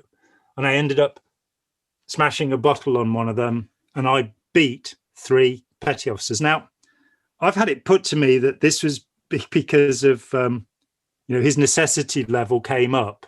And he was able to beat up 3 sailors, 3, even though he was crippled and blinded. But I'd like to point out that he says in 1965 that he had injured optic nerves.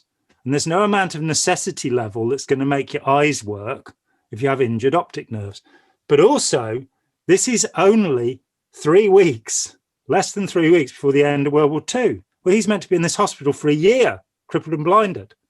So there's a little bit of now let's go back to December 19th. That's just one example. There's heaps of let me give you the third. He's a major shit talker. He's all these. Let me give you the third one, because people watching or listening may need to have a little bit more. In December 1950, Ron Hubbard gave an interview with Look magazine. And in it, he talked about his war wounds, right? They are pink eye, conjunctivitis, itchy, irritable eyes, ulcers, both of which are confirmed by his medical records, by the way, a fall down a ship's ladder, and something wrong with my feet. That's the list of Ron Hubbard's war wounds in 1950. By 57, he's beating up petty officers. By 65, he's been crippled and blinded. I went through 22 autobiographical accounts that Hubbard gave. No 2 tell the same story.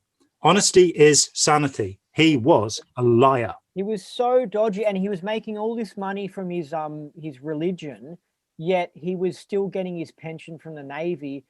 for being $38 a month to I mean, the dogs. but that indicates his attitude towards it, in that it's like, get as much money as you can, even if it's $38, it's worth it. It's like whoa, that's really wild.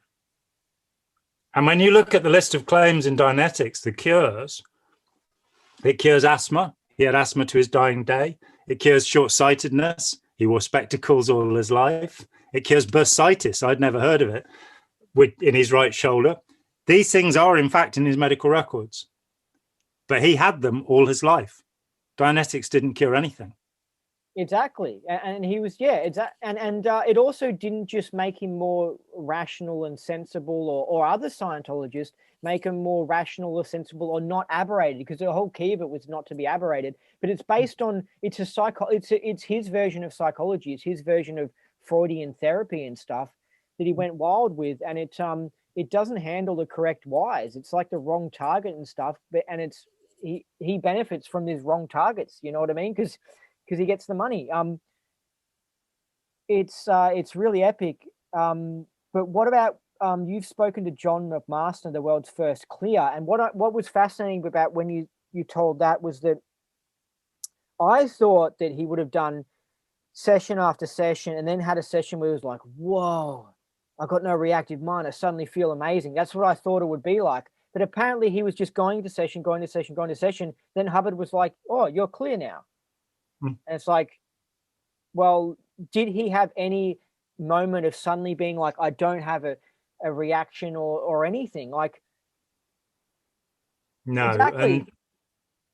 And I interviewed Jon. I did 2 3-hour interviews with him, and I met him at other points as well. And he was the great hero for those people who'd seen him during the 5 years that he was the world's first real clear. He wasn't the world's first clear. Hubbard, of course, had claimed 272 of them in Dianetics. And can I say something, that he was well-spoken, well-liked. He was a perfect PR person. And it seems like he was just classically chosen by, we're going to make this guy the world's first clear. I had a phone call in about 1995 from a set designer in Hollywood. And the guy said to me that he was one of the first 10 clears. And that he'd left Scientology long since, but it always struck him as rather odd that 7 of the first 10 clears were gay, including himself and Jon McMaster. And he didn't understand that, and I couldn't understand why he needed it to be explained to him that Hubbard had got the material on them if he needed. I've just found out they were gay, He was probably auditing them, and he probably thought, oh, this guy seems like he'll be good for PR. And also, he's gay, and we've got the blackmail. Fantastic. So he's going to go along with, and it's just like, whoa, because it seems like clear is just totally made up. Like, it's just made up. Yeah. It is. And the Dianetic technique, it's very important. The thing that, this is not my main occupation. In 1996, I walked away from, the Scientology thing, because I frankly got tired of being harassed and nobody helping to protect me. Arnie Lerma, the late and rather strange Arnie Lerma, but bless him, when I asked him to write a puff for the new Let's Sell These People a Piece of Blue Sky, he said, before the internet and safety in numbers, there was Jon Atack. And it's probably true. And I got tired of it. So I moved away from it. And then I just was irresistibly drawn back because I realized that people don't get over it. This has been for me, this is a fascinating conversation because you are so incredibly knowledgeable. Yeah. You've thought about this so much. You've poked around and fitted this together. And you've basically, just as I did, thought yourself into it and then thought yourself out of it, or half out of it. You told me at the beginning of the conversation. I'm thinking you might be 3/4 out of it by the time we're done here, but but that you've seen some of the contradictions. Well, here's something that shocked me after I left.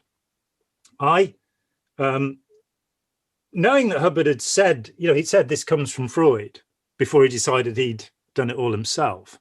I went looking through Freud, and I found a series of lectures given in Worcester, Massachusetts before the First World War, where Freud describes the Dianetic technique.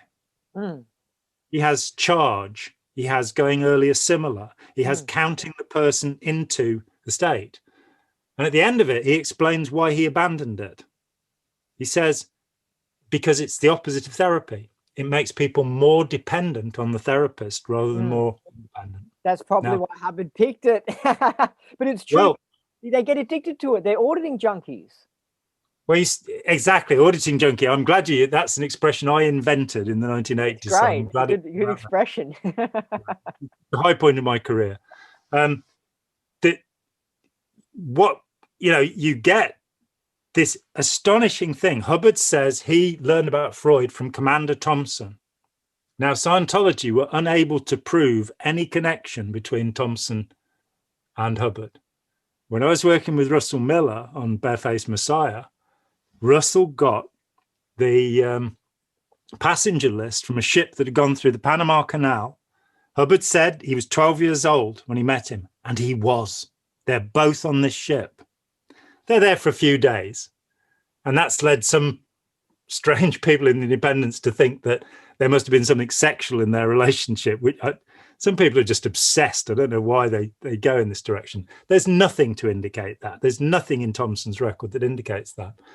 What is fascinating to me is that in 1923, if Thompson, we know he did talk to Hubbard, and if he did talk about Freud, the material that was available in English in 1923 was fairly limited. And among it are the Worcester, Massachusetts lectures. So it's eminently possible that Hubbard was in fact told about this technique, which was actually Josef Breuer's technique that was used on Anna Fourneau, which is another whole story. Freud was a fraud. That's another. He's as bad as Hubbard, and he had a lot more influence and caused terrible damage. But even he is saying, don't use this technique because it makes people more dependent. It's anti-therapy. And that's the idea, which is not to detract from anything that anybody gained in Scientology. If somebody had an experience, a beneficial experience, then they own that. That's theirs. But I would say that getting people to feel euphoric, to have very good indicators, is a fundamental aspect of hypnotherapy. And that because you feel high doesn't mean that you've actually had a life-changing experience. Scientologists get high, they have a win, but they do not become capable of communicating with anyone on any subject, as it says on grade 0, low grade, because they're forbidden to talk about their case. No, but even if they weren't forbidden to talk about these things, they wouldn't be able to communicate with anyone anyway. No. You know what I mean? Maybe grade 0 helps them to do it a bit, but it's like, it's just so overblown and exaggerated. But what about the clear cognition being you're mocking it all up? That's so interesting, the way he chooses those things. It's like the black magic thing. It's like, yeah, wake up, you idiot. You're sitting there in the chair just mocking all this stuff up. Yeah, and curiously, it's the last thing that the pilot says at the end of the 36 days in OT3. You're mocking it up.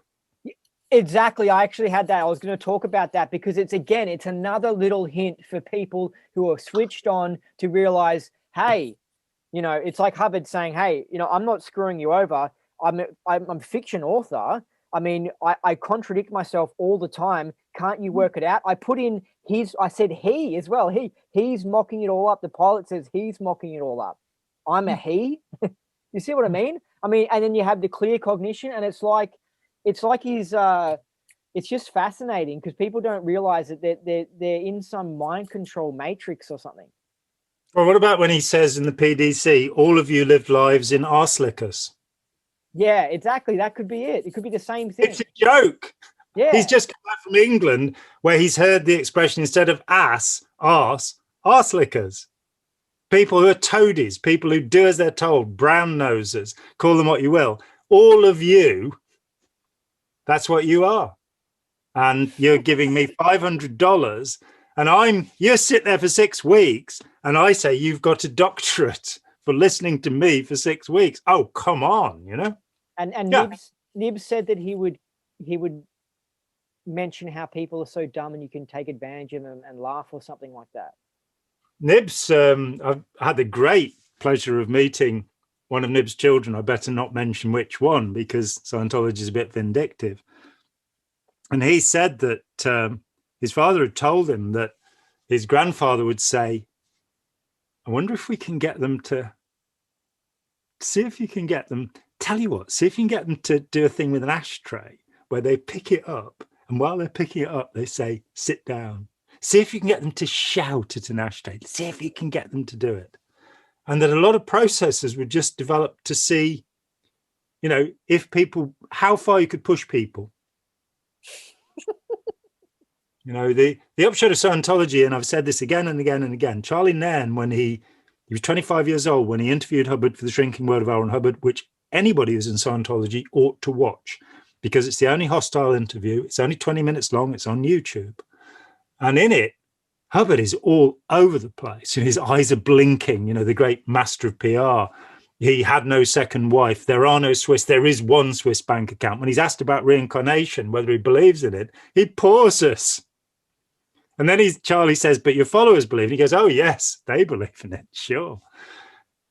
Charlie said that his great regret was that the 2-hour conversation that led up to this, and they started taping at 4 a.m, he'd said to Hubbard, it's a scam, isn't it? And Hubbard said, yeah, of course. Just like that. And so Charlie, who's a brilliant guy, absolutely brilliant guy, he said to him, that must be so hard for you, having to pretend all the time. And Ron said, yes, it's really hard for me. It's hard. So he said, why do you do it? And he said, it's really great being able to tell your wife at the end of every day, you've just made $10,000. And this is 1968, when $10,000 was really worth something, you know, hundreds of thousands now, every day. But the main reason is I like to catch the clever ones and reel them in. And you suddenly realize you're dealing with a 10-year-old boy. None of the girls will look at him because he's spotty and fat. And he hates the other kids and he's going to get his own back on them. And that's his whole life. He lived in misery. He was physically ill all the time. The only thing is that about that thing is that if Hubbard thought that the journalists were these stupid shifty 1-1s, then he would sit down and go, all right, I'm going to be shifty and I'm going to say exactly, I'm gonna lie to this guy and say, yeah, I want to suck people in, you know what I mean? You know what I mean? Like he could be. Let me tell you something about phenobarbital. Phenobarbital, there are some early lectures. There's a 23rd September 1950 lecture called Introduction to Dianetics, where Hubbard tells the truth about his background. He says, I failed a course in atomic and molecular physics, not I am a nuclear physicist, which is not the same thing as atomic physics at all, but which wasn't being taught when he was young. I failed the course. Now, here's the thing about phenobarbital. It's very close to sodium pentothal, the truth drug. And when you take this drug, and I've never taken phenobarbital, so I have no personal experience, but I'm told that when you take it, it was used as an interrogation drug. So I think there are days when Hubbard was so loaded on this stuff that he was actually truthful. And narcissists have this thing. I have a friend who is a forensic psychologist, and I've met other people who do it.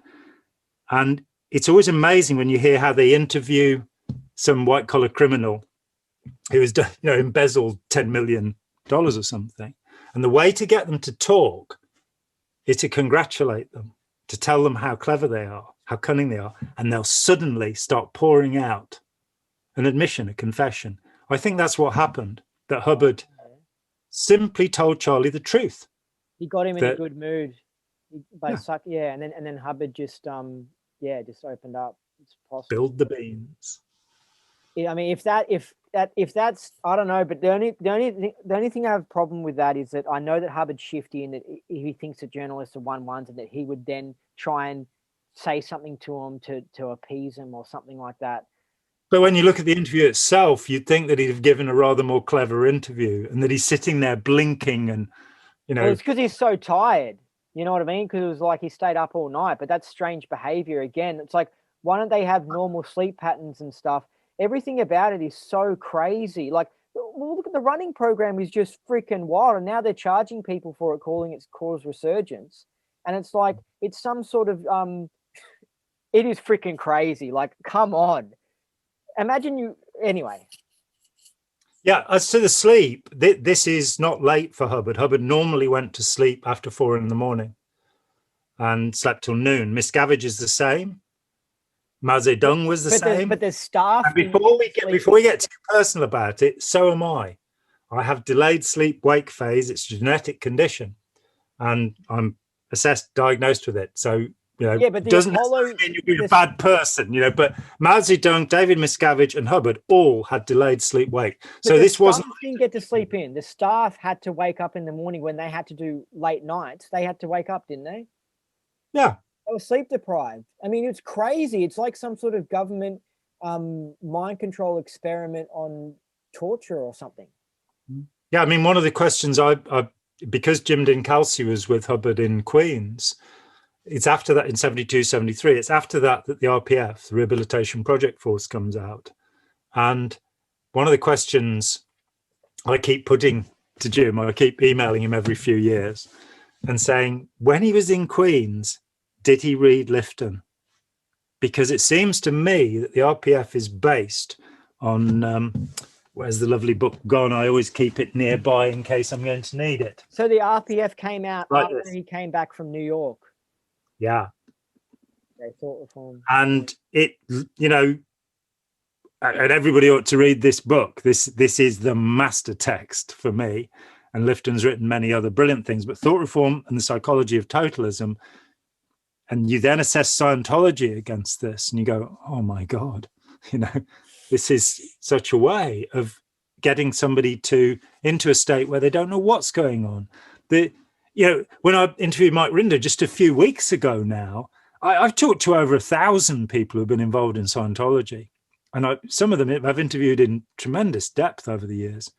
But Mike still really shocked me when he talked about the conditions on the ship. You know, he's sent in from Australia. He's 18 years old. He was 6 when his parents got in. They've paid for him to come over, and he's going to do the Flag Executive Briefing course. He's going to do the greatest management system ever devised. Even though the mission holders had more successful running missions and stuff that made more money, they had much management running. Much more. But, you know, these are early days. This is before mission holders making that much money as well. This is 73. And he's going to do this course, which I guess Jay Hurwitz would have been supervising. It's the original FEBC. And this is the greatest management technology in the world. The Sea Organization are the elite of humanity, according to Hubbard. Hubbard is on the ship. So Hubbard's running it. And yet, he goes into the men's dorm, the former hold of the cattle ferry, the Apollo, and he's saying the stench was unbearable. And when I interviewed Karen de la Carriere a week later, she said, it was. You didn't want to walk past. And you've got 60 men with these bunks that are so close together that you can't sleep on your side. You can sleep on your front of your back. You have to climb out. You've got no closets for your clothes. You've got no lights. You've got no ventilation. And you're going, this is the greatest man who ever lived running the greatest management system. I know, and Hubbard had this perfectly clean office where they had to even went through it and they dusted each page of a book, which is disgusting behavior. I mean, as if anyone would go along with that. I would say, Hubbard, we've got to clear the planet. How dare you make me dust the pages of a book?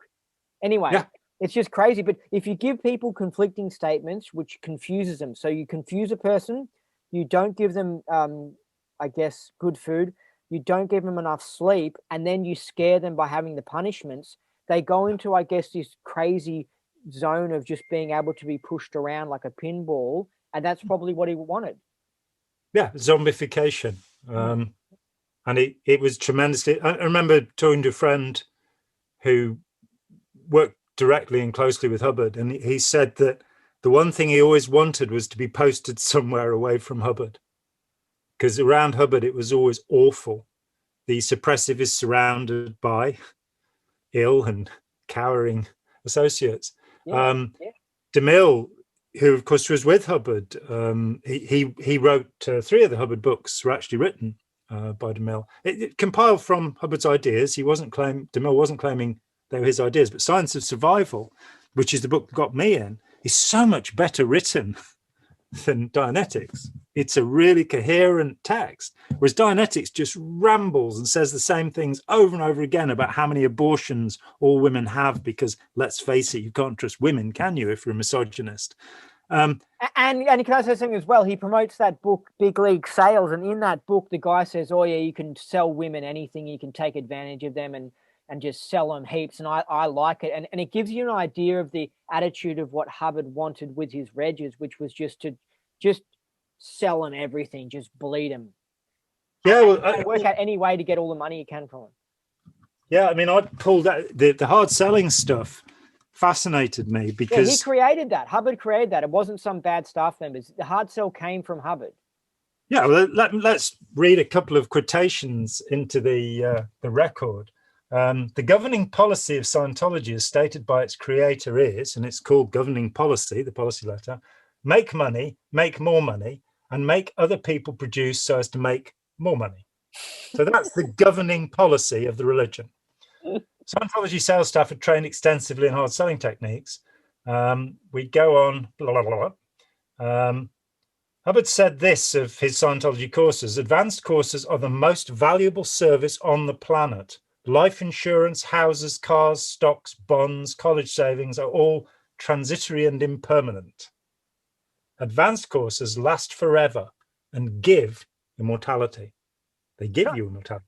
Can I say something as well? I mean, it's just like you actually look into the benefits people get from the higher levels, and there's more evidence indicating that it actually causes more problems. You know, it's actually like, it's just wild. I mean, yeah, well, let's return to that point in a minute, because you're absolutely right, things to be said. There's nothing to compare with advanced courses. They're infinitely valuable and transcend time itself. So that's Hubbard. In a dispatch called What is Life Worth? The Importance of Hard Sell, Hubbard said, and capital letters, hard sell is a must, capital letters, in dissemination and selling of services and materials. In another dispatch, he says of hard selling, you tell him that he is going to sign up right now and he is going to take it right now. One does not describe something, one commands something. You will find that a lot of people are in a more or less hypnotic daze, and you're not taught anything about hypnosis in Scientology. And this is the way he treats his fellow Scientologists. They're raw meat, dead in the head wogs, or and his staff and everything. He treats them like as in they're just pinballs to be pushed around and stuff. Yeah, to finish that statement. You'll find a lot of people are in a more or less hypnotic daze, and they respond to direct commands in literature and ads. Hard sell means insistence that people buy. Hubbard made his notions clear in this passage. Never, capital letters, let anyone simply walk out, and never let a student leave or quit. Introvert him like a bullet. Further, you have to be willing to invade privacy, very definitely. Recruits don't have any rights. Right? Don't have any rights. In internal issues, Hubbard derided non-Scientologists as wogs, which is a very rude word where I live. It's the N word where I live. Raw meat, dead in the head. And his absolute contempt for everybody when we are talking about a religious system that's meant to make us compassionate and decent, and that's actually just turning people into narcissists. Absolutely. They go into his personality because they read so much stuff of him. They end up picking up on it and they become these egomaniacs. Yeah. And it's all about making money. It's all about bossing people around. You know, when I interviewed Otto Rose, who was the first OT8, he did OT8 in, I think, 71. And he said to me, you know, the problem with Scientology, and he still believed in it all, is it erodes people's compassion. Now, I would aver that for humanity to survive, there are two things that are going to be a necessity. The first is compassion, that we care about each other. And the second is humility. And these are two things that are found nowhere. In fact, compassion is you have no sympathy that's as close as Hubbard ever gets to any kind of compassion, any kind of fellow feeling. He's an arrogant narcissist. And if you do the system, of course, you'll turn into a clone of him, which I've seen happen once or twice over the years. All right. Well, we should wrap this up. But how about I ask you about this is an interesting question. I really hope you can answer it. Did you hear about the GO putting on stage plays of the OT3 story in order to key in some people? I think maybe in LA or something. There were local SPs or something.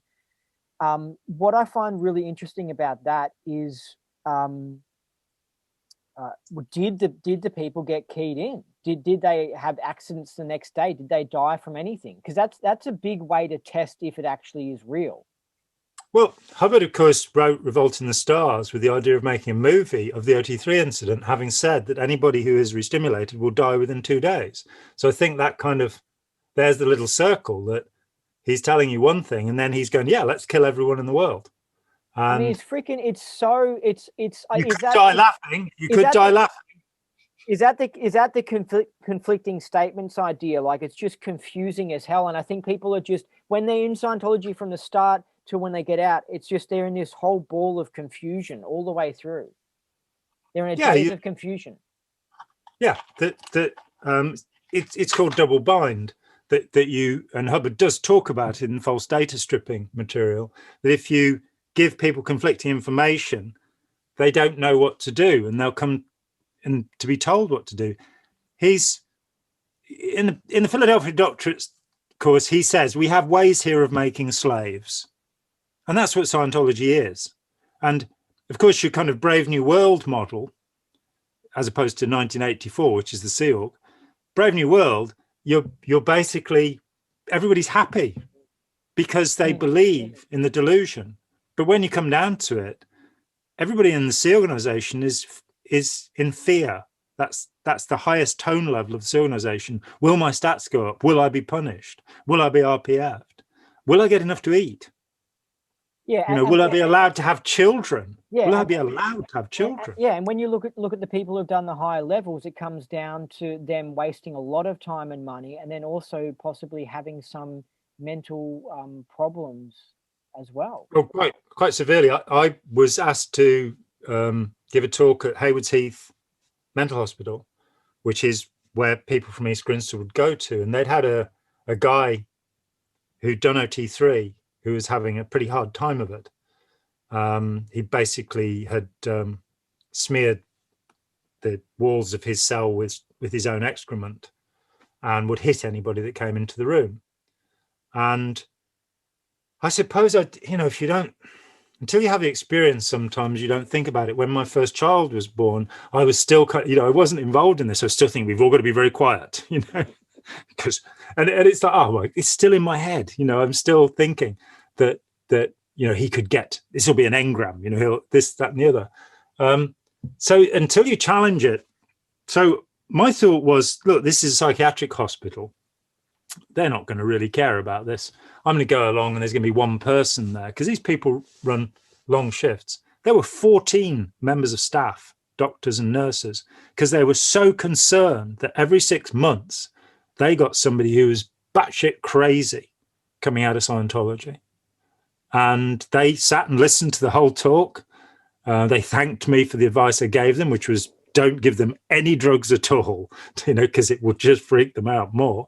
And it's an acute psychosis. It will settle down, given a few weeks. The person may well, however, suffer it for the rest of their life. They may well come back to it. Let me say something about the OT levels, which I think is very significant. For many years, I went out and lectured. I put a little piece of tinfoil on the table and I say, any OTs who are remotely perceiving me at the moment, or any in the audience, I just want you to move this tinfoil 1 inch during the course of the lecture. That's all, to demonstrate OT abilities. Tinfoil, it's not heavy. It never happened. James Randi offered $1 million for decades to anybody who could prove a psychic feat.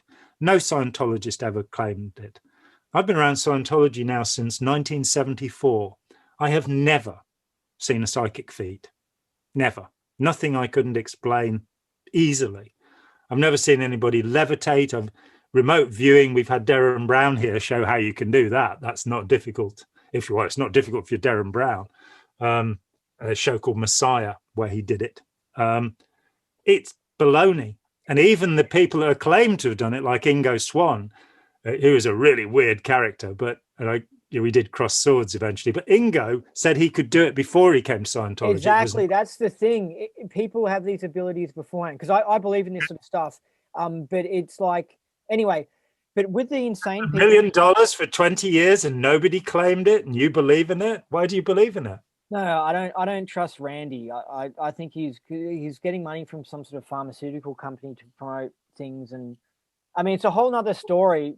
Yeah, let's have that other story. What evidence do you have that Randy had money from pharmaceutical companies? I don't know, but I looked into him, and he was shifty. I didn't like him when I looked into his history and stuff like that, and I was like, what was it you didn't like about him? I don't know. I think there's some documentary on him or something, and there are several documentaries about him, but but the thing is, I heard that if you actually go to him with an actual psychic ability that you can prove, he then says, "Oh, sorry, we're not going to accept you," and so that's how he's protected his $1 million. No, I don't. I think that is. It's probably like the one that psychics do. Like they say, "Well, I can't do it because there are disbelievers in the room." Randy was not the only person. There were various people you could go to the Skeptics Society, and there's never been anything like it. If you look back to the Rhine Institute in the 30s, Susan Blackmore's investigation of the paranormal when she was chair of parapsychology at Bristol University, and her book Out of the Body, people who've tried to deeply investigate these things come up against the same things every time, that there's nobody proving these things. Darren Brown, of course, is able to do table turning and writing on slates in a closed thing, and he can show you how it's done. So, it's just that I've come across people who have got like the remote viewing ability, and they actually get paid by the police to find like missing children and stuff. No, we checked into that in the UK, and a friend of mine wrote to every police. There are 41 different police forces, and asked about that because it had been claimed, and they said we've never had a case where that was true. Yeah. Well, anyway, it's a different story, but I don't think you have to do another show. Yeah. Well, I think that there's strong evidence that Scientology doesn't give the ability to these psychic abilities. No. But they like to pretend like they some of these OTs like to pretend like they can do it, and then when you ask them to test it out, they have some convenient excuse like, "Oh, I didn't sleep well last night" or something like that. They don't want to freak you out. Or because didn't Hubbard say something like you shouldn't demonstrate your OT abilities because you'll become a target or something like that? And it's like if Hubbard could demonstrate it, he would have ran around and had that person going around so that he could have these huge recruit events and stuff and huge promotion events, big time. But about the OT3 thing and people going insane, what's difficult about that is it makes you think, oh, maybe OT3 is true. You know what I mean? If people are actually going insane on it, you know? Well, believing that they're possessed by demons and that they have no control over themselves anymore, I don't think... Yeah. If you take somebody, I mean, Hubbard himself, along the way, as I say, when Virginia Downsborough went there, he said that they've taken me over. And at the end of his life, he was telling people like Serge Faust that the body thetans have won. It's crazy because, and also you listen to Alan Walter, and he says stuff like, "Oh, he was running, and then like when he's running, training or whatever." He gets ideas coming to his head and it's entities, and it's just like, come on, you've been running a lot. Like you just get an idea come into your head to say like, oh, have a break or something like that, and you're just saying it's a ghost or an entity. Like it's just so wishy-washy. It's like, what the hell? I mean, in terms of the OT levels, there's a story that really bears telling. The Clearwater hearings, I think Mark Bunker has put them all up on the videos now. In May 1982, a man called Brown McKee testified. I believe he'd been involved with Scientology for 24 years. He was a physicist, and he made me laugh because he said that while he knew that what Hubbard was saying about physics was absolute baloney, he was really interested in the Buddhism. Now, I was a Buddhist and I came to Scientology. And I knew that what Hubbard was saying about Buddhism was absolute baloney, all this Maitreya stuff. It's nonsense. It's invented. There is nothing in the Pali literature that says, in 2,500 years, a red-headed man will come in the East who will be Maitreya. And the proof that he wasn't Maitreya or Maitreya is, of course, humanity ends with Maitreya. Everybody goes into nirvana and there is no human race. So Ron Hubbard was definitely not Maitreya. But, he's like, I'm a physicist, it's the Buddhism that interests me. I'm a Buddhist and it's the physics that interests me. That's the way it goes. He did the OT levels and his wife got cancer. Exactly. Yeah, this is weird. People are actually getting cancer. It's like, what is going on? The story gets a lot worse. They went to Flag and were told, well, here's the address of the Hoxie Clinic or somewhere in Mexico. And when they got to the waiting room, it was full of people they knew, Scientology OTs, who probably just hadn't got the medical treatment they needed because they believed. Yeah, and this is before Miss Cabbage corrupted the OT levels. This is before Miss Cabbage did that. So this is why there was something going wrong with the OT levels. Like they weren't working before Miss Cabbage came along. They never worked. When I was on OT5 at St. Hill, a woman called Stephanie Ryburn was doing OT5 at the same time. Now, Stephanie had been the mission holder at Moseley in Birmingham. And I got in when she was at Moseley, when she was actually away, trying to find out how it was the American mission holders were making so much money. When she got back, she never smiled. And I really got the sense, she's an OT, she's reading my mind. And of course, when somebody's reading your mind, you start thinking dirty thoughts. Let's face it, when you know that these people, you start, stop thinking that, I won't think that. And so I thought, she never called me by name. She never called me John. And I just thought, she hates me. I've got long hair. Maybe it was that. I didn't know what it was. And so that was 1975. We roll on to 1982, and I'm in the same level she is now. I'm OT5, she's OT5, and I've just come out of the waiting room at St. Hill, and she comes towards me beaming, and I realize I've never seen her smile before. And she calls me John, and she says, isn't it great that Ron's come up with something that clears up the mess that OT3 makes? And I realized she was a class 8. She'd done OT3 with Hubbard on the ship, that it had ruined her life. Another friend of mine, who'd been an executive director of a mission and was one of the sweetest, most ebullient people I'd ever met. I didn't see her for 4 years, and she'd now gone from being clear when I met her to doing OT3. And she was like a lump of stone. She was, ridgy. I couldn't believe the transformation. She'd gone and done OT3, and now she was, and it finally came out. She left briefly and went back in. And while she was out, she told me that she couldn't find any body thetans, and that she'd been just completely, there was something that badly wrong with her that she couldn't find any body thetans. And you're going, so because she was sane. Yeah, basically, yeah. So it always makes me wonder if the person's clear, so now Hubbard has to create something to give them a new case so then he can spend time on them. But I came across an OT8, so I don't know where she could have gone weird, but she was a doctor, and in Melbourne. I'm not going to say her name because it's just rude, but I think she's a nice person, but she was obviously totally sucked into it. And she, one time during our doctor's meeting, she farted, which was just really strange. it was a bit. And it was just one of those situations where it was like, that's just awkward. She also numerous times kept me waiting for ages, right? And you'd see her rock up in the car park and quickly be rushing into and she's supposed to be an OT. Another time she was doing something on me where she had to leave me for 20 minutes, and she left me for an hour and a half. She just forgot. classic out pointy OT, like these little weird things and stuff. And it's like, the tech does seem to mess people up.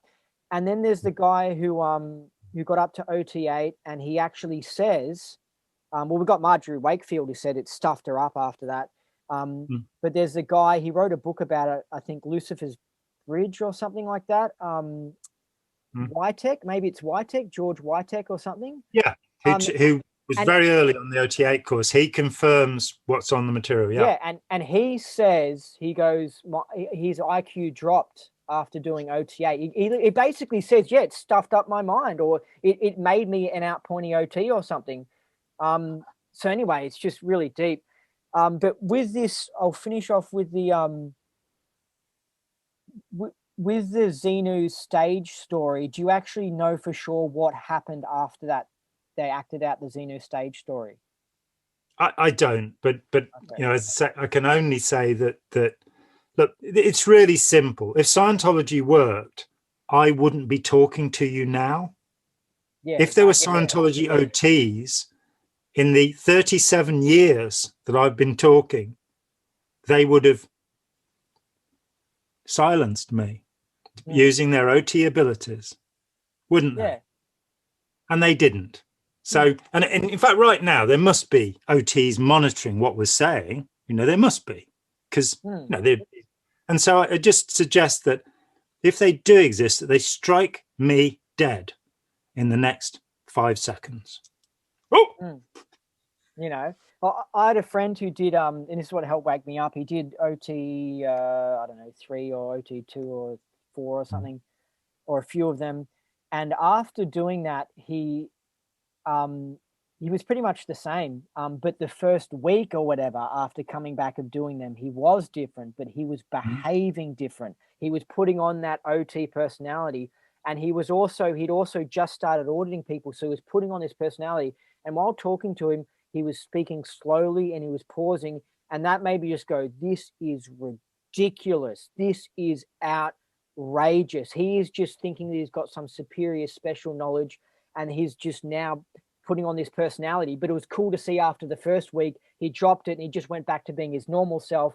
And he was still, I guess, sort of acting a bit aberrated. So it just didn't do anything. And it's just possibly him sitting in a chair using his imagination the whole time. It's just excellent imaginations. Yeah, and by now, Scientology OTs would be presidents and leaders, and, you know, the world would all be sane and safe. And it'd be great if it worked. They would have got into positions of power by now. Exactly. The Sea Org would be like this utopia. It would be like, oh, really nice staff members and stuff. Anyway, it was great talking to you. Yeah.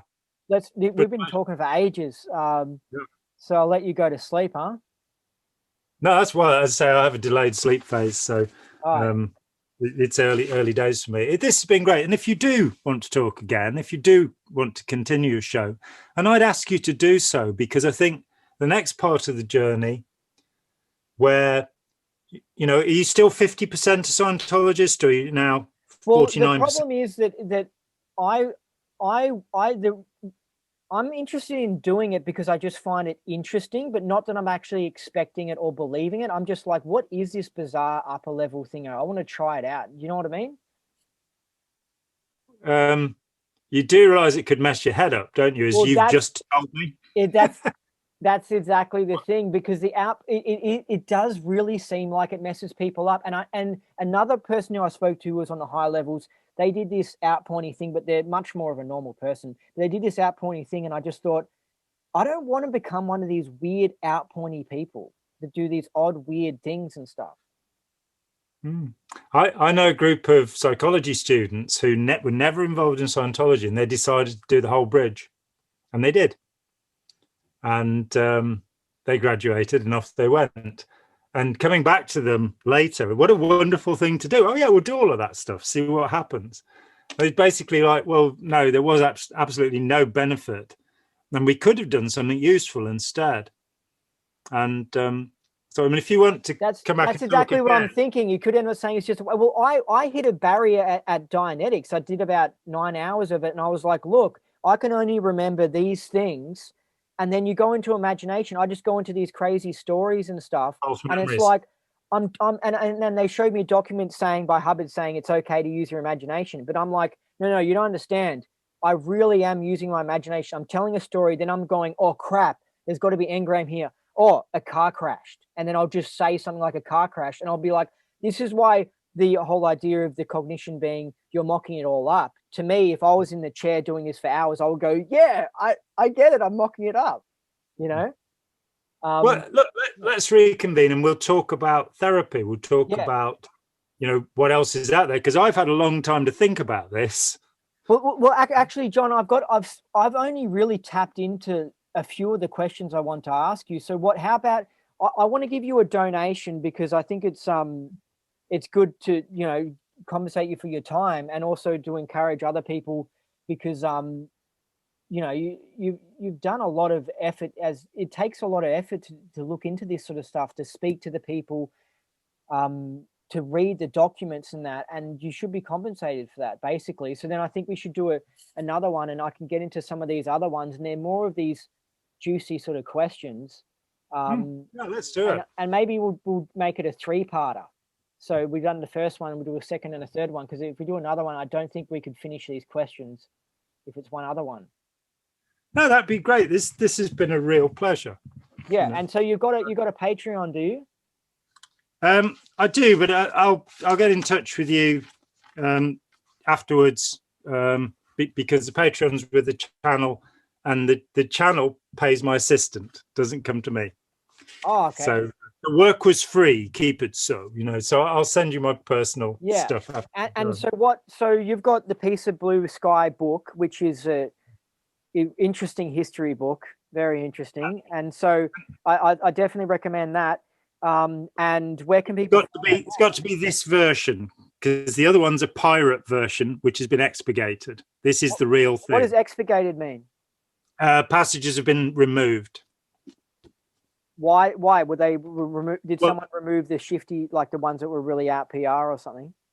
No, originally what happened was there was a really weird ruling in the US on J.D. Salinger, the guy who wrote Catcher in the Rye. He sued a biographer for quoting from 78 letters that were in a public collection. And he said, I could still sell them.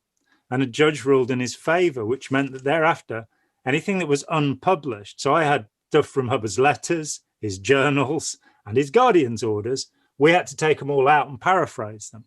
The book came out. Then I went bankrupt.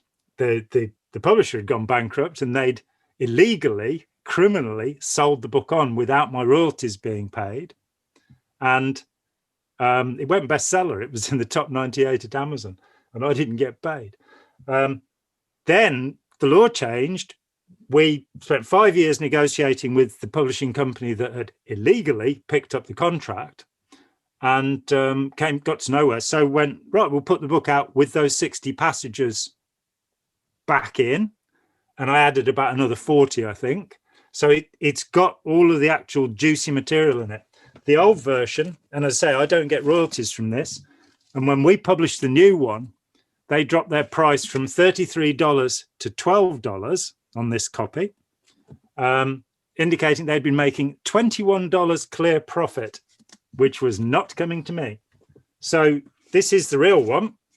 This has got all the material in, and it's still the only actual history of Scientology. Janet Reitman basically plagiarized it, and you can see in the first 7 chapters of her book, she says, largely based upon Piece of Blue Sky and Barefaced Messiah. Well, Barefaced Messiah is also based on Piece of Blue Sky. It's in the bibliography as Hubbard Through the Looking Glass. So where can we find this book? It's on Amazon. And what about, is it in ebook and audiobook form?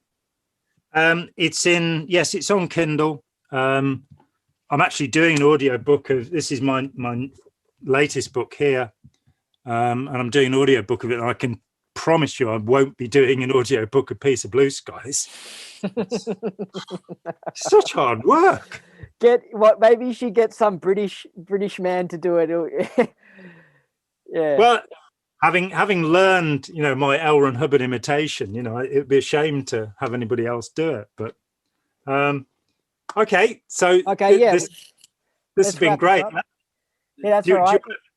book something kind of in? Well, let's finish this off and switch it off. And I'm Jon Atack. This is Andy Nolch from Melbourne, and we've had a great time. Yes, and we have. We'll see you on the other side of the bridge. All right. Bye-bye.